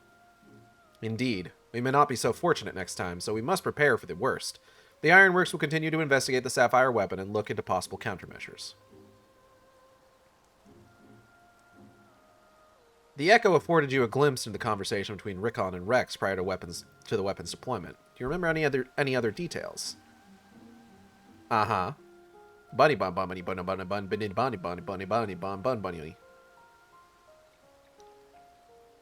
Improvements were made to the synthetic oorzea system to prevent malfunctions, and it was never their intent to create a manifestation of Nail Van Darkness. There's one thing that was intended. Oversoul. Its activation results in the pilot being absorbed by the core, killing them in the process. Rex and Rickon were fully aware of this, were they not? Yag. Then the death of the pilot was by design all along. Grrr. Alphonse, how could you? Sacrificing your own siblings to fuel these accursed war machines. Surely there is no cause worth paying such a price. Aye, nothing is more precious than family. This nightmare is far from over. It appears that Rex has fled with the remaining weapons, and we can assume that Alphonse has every intention of sending them into battle. We must find a way to disable them before Oversoul can be activated. Sure, I'm sure that will go really well for us. I have seen enough death. I do not wish to see any more. Then there is no time to waste. Let's be about it, Gaius. Okay. Severa, you're in charge here. Keep Sid and his team safe while they carry out the investigation. Understood. Please see that no harm comes to Gaius. Okay.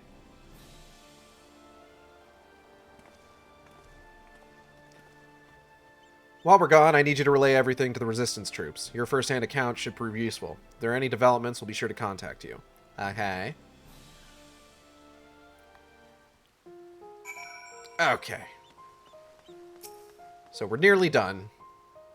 We just gotta pop back over to Girabania. Girabania. Garabania. Raven.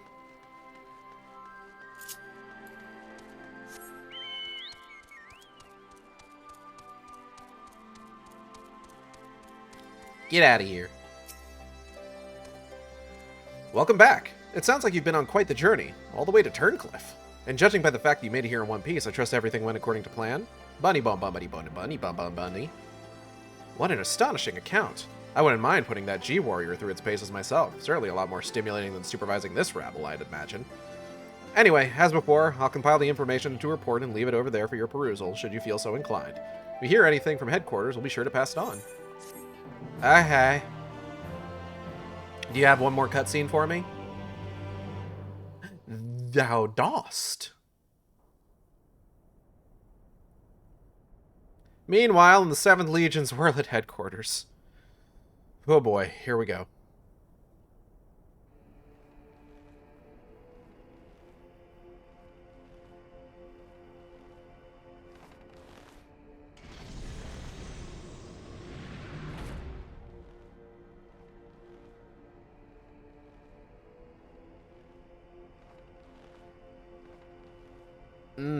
Don't like that. I have come to deliver my report, Lord Valens.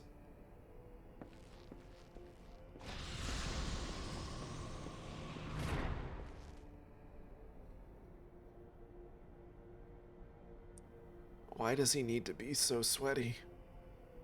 Ah, so you have returned, young Alfred. Or was it Ulwick? Not that it really matters, of course. I hear that you and your darling brothers and sisters have allowed the sapphire weapon to fall into the hands of the enemy. Do tell me it isn't so. Time for the actual worst character in the game! Not many others get as bad as this guy. I'm afraid that is the case, Lord Valens. Does he just have a carton of milk? Oh, come now, no need to be so sullen. As they say, to err is human, to forgive divine. You know how forgiving I can be, when it suits me. We're going to be ending soon, so I'll go ahead and snooze the ads.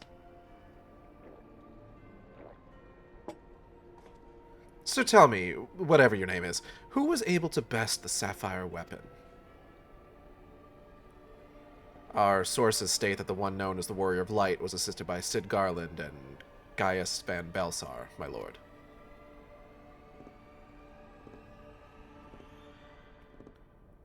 Gaius. Yes, it seems he's been quite the troublemaker of late.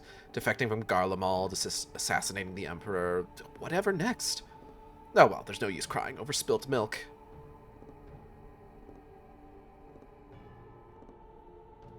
Speaking of which, I've become quite the connoisseur since arriving in Werlet. This particular variety comes from a rare breed of cow, you know. Only 100 of them in existence, and pampered every day of their lives. Yes, they are quite valuable. Until their milk dries up, that is. When it does, they are sent to the slaughterhouse like all the rest. For that is their lot in life. To be discarded once they have served their purpose. Did I create the ruby weapon and sapphire weapon so that you could deliver them gift-wrapped to the enemy? I can see it now, Sidnan Garland rubbing his hands with glee at all the technological marvels we've bestowed upon him. And you let Gaius Van Belsar, of all people, get the better of you. How do you think this reflects on me? The legatus of the 7th Legion, humiliated by that traitor. Humiliated, I say! There is only one way to deal with worthless provincial filth like you. Wait for me in the correction chamber. You need to be taught a lesson in obedience. Yes, my lord.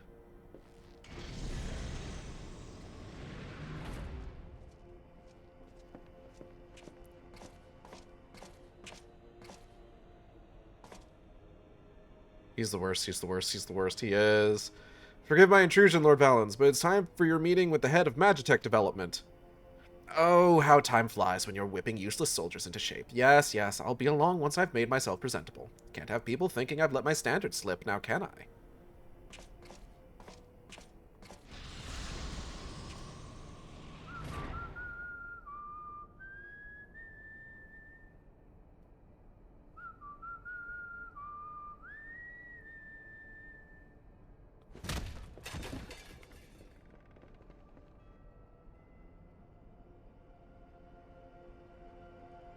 Ugh.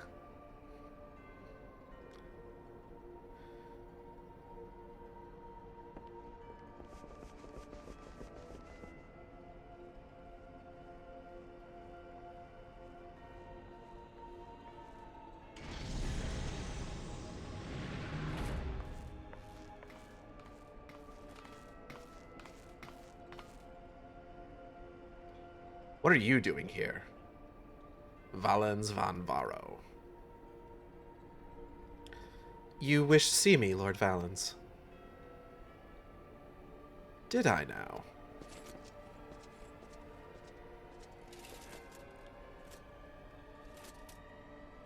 Ah, yes, that's right.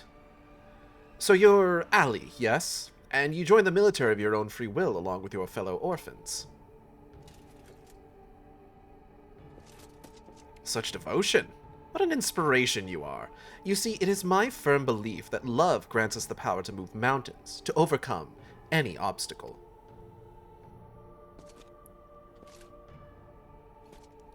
Together we shall discover the strength that lies within you. Take my hand, child. I will show you the way.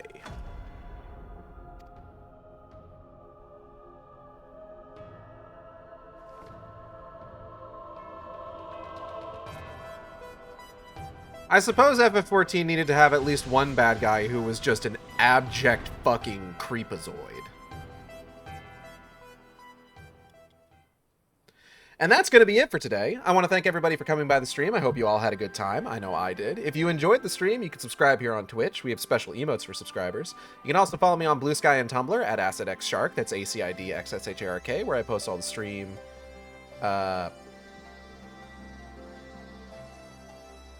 as they happen. Or post. I share the stream. I share stream when it happen.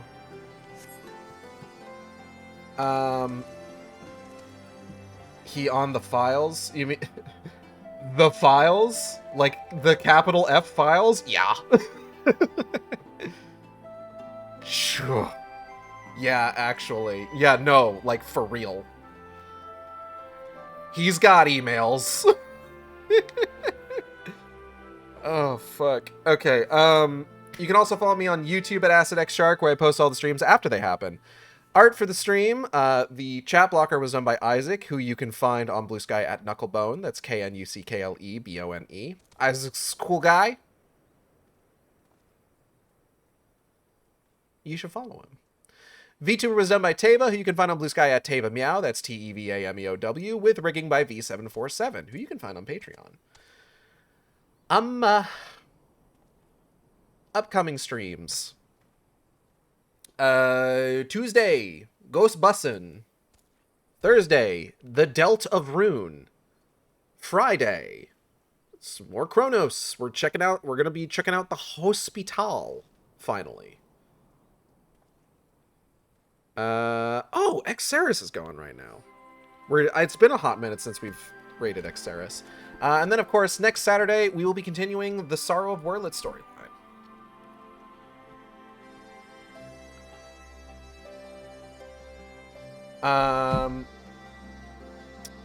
But yeah. That is going to be it, and I will see you next time on the Shark Stream. Same Shark time, same Shark channel. Take care, everybody.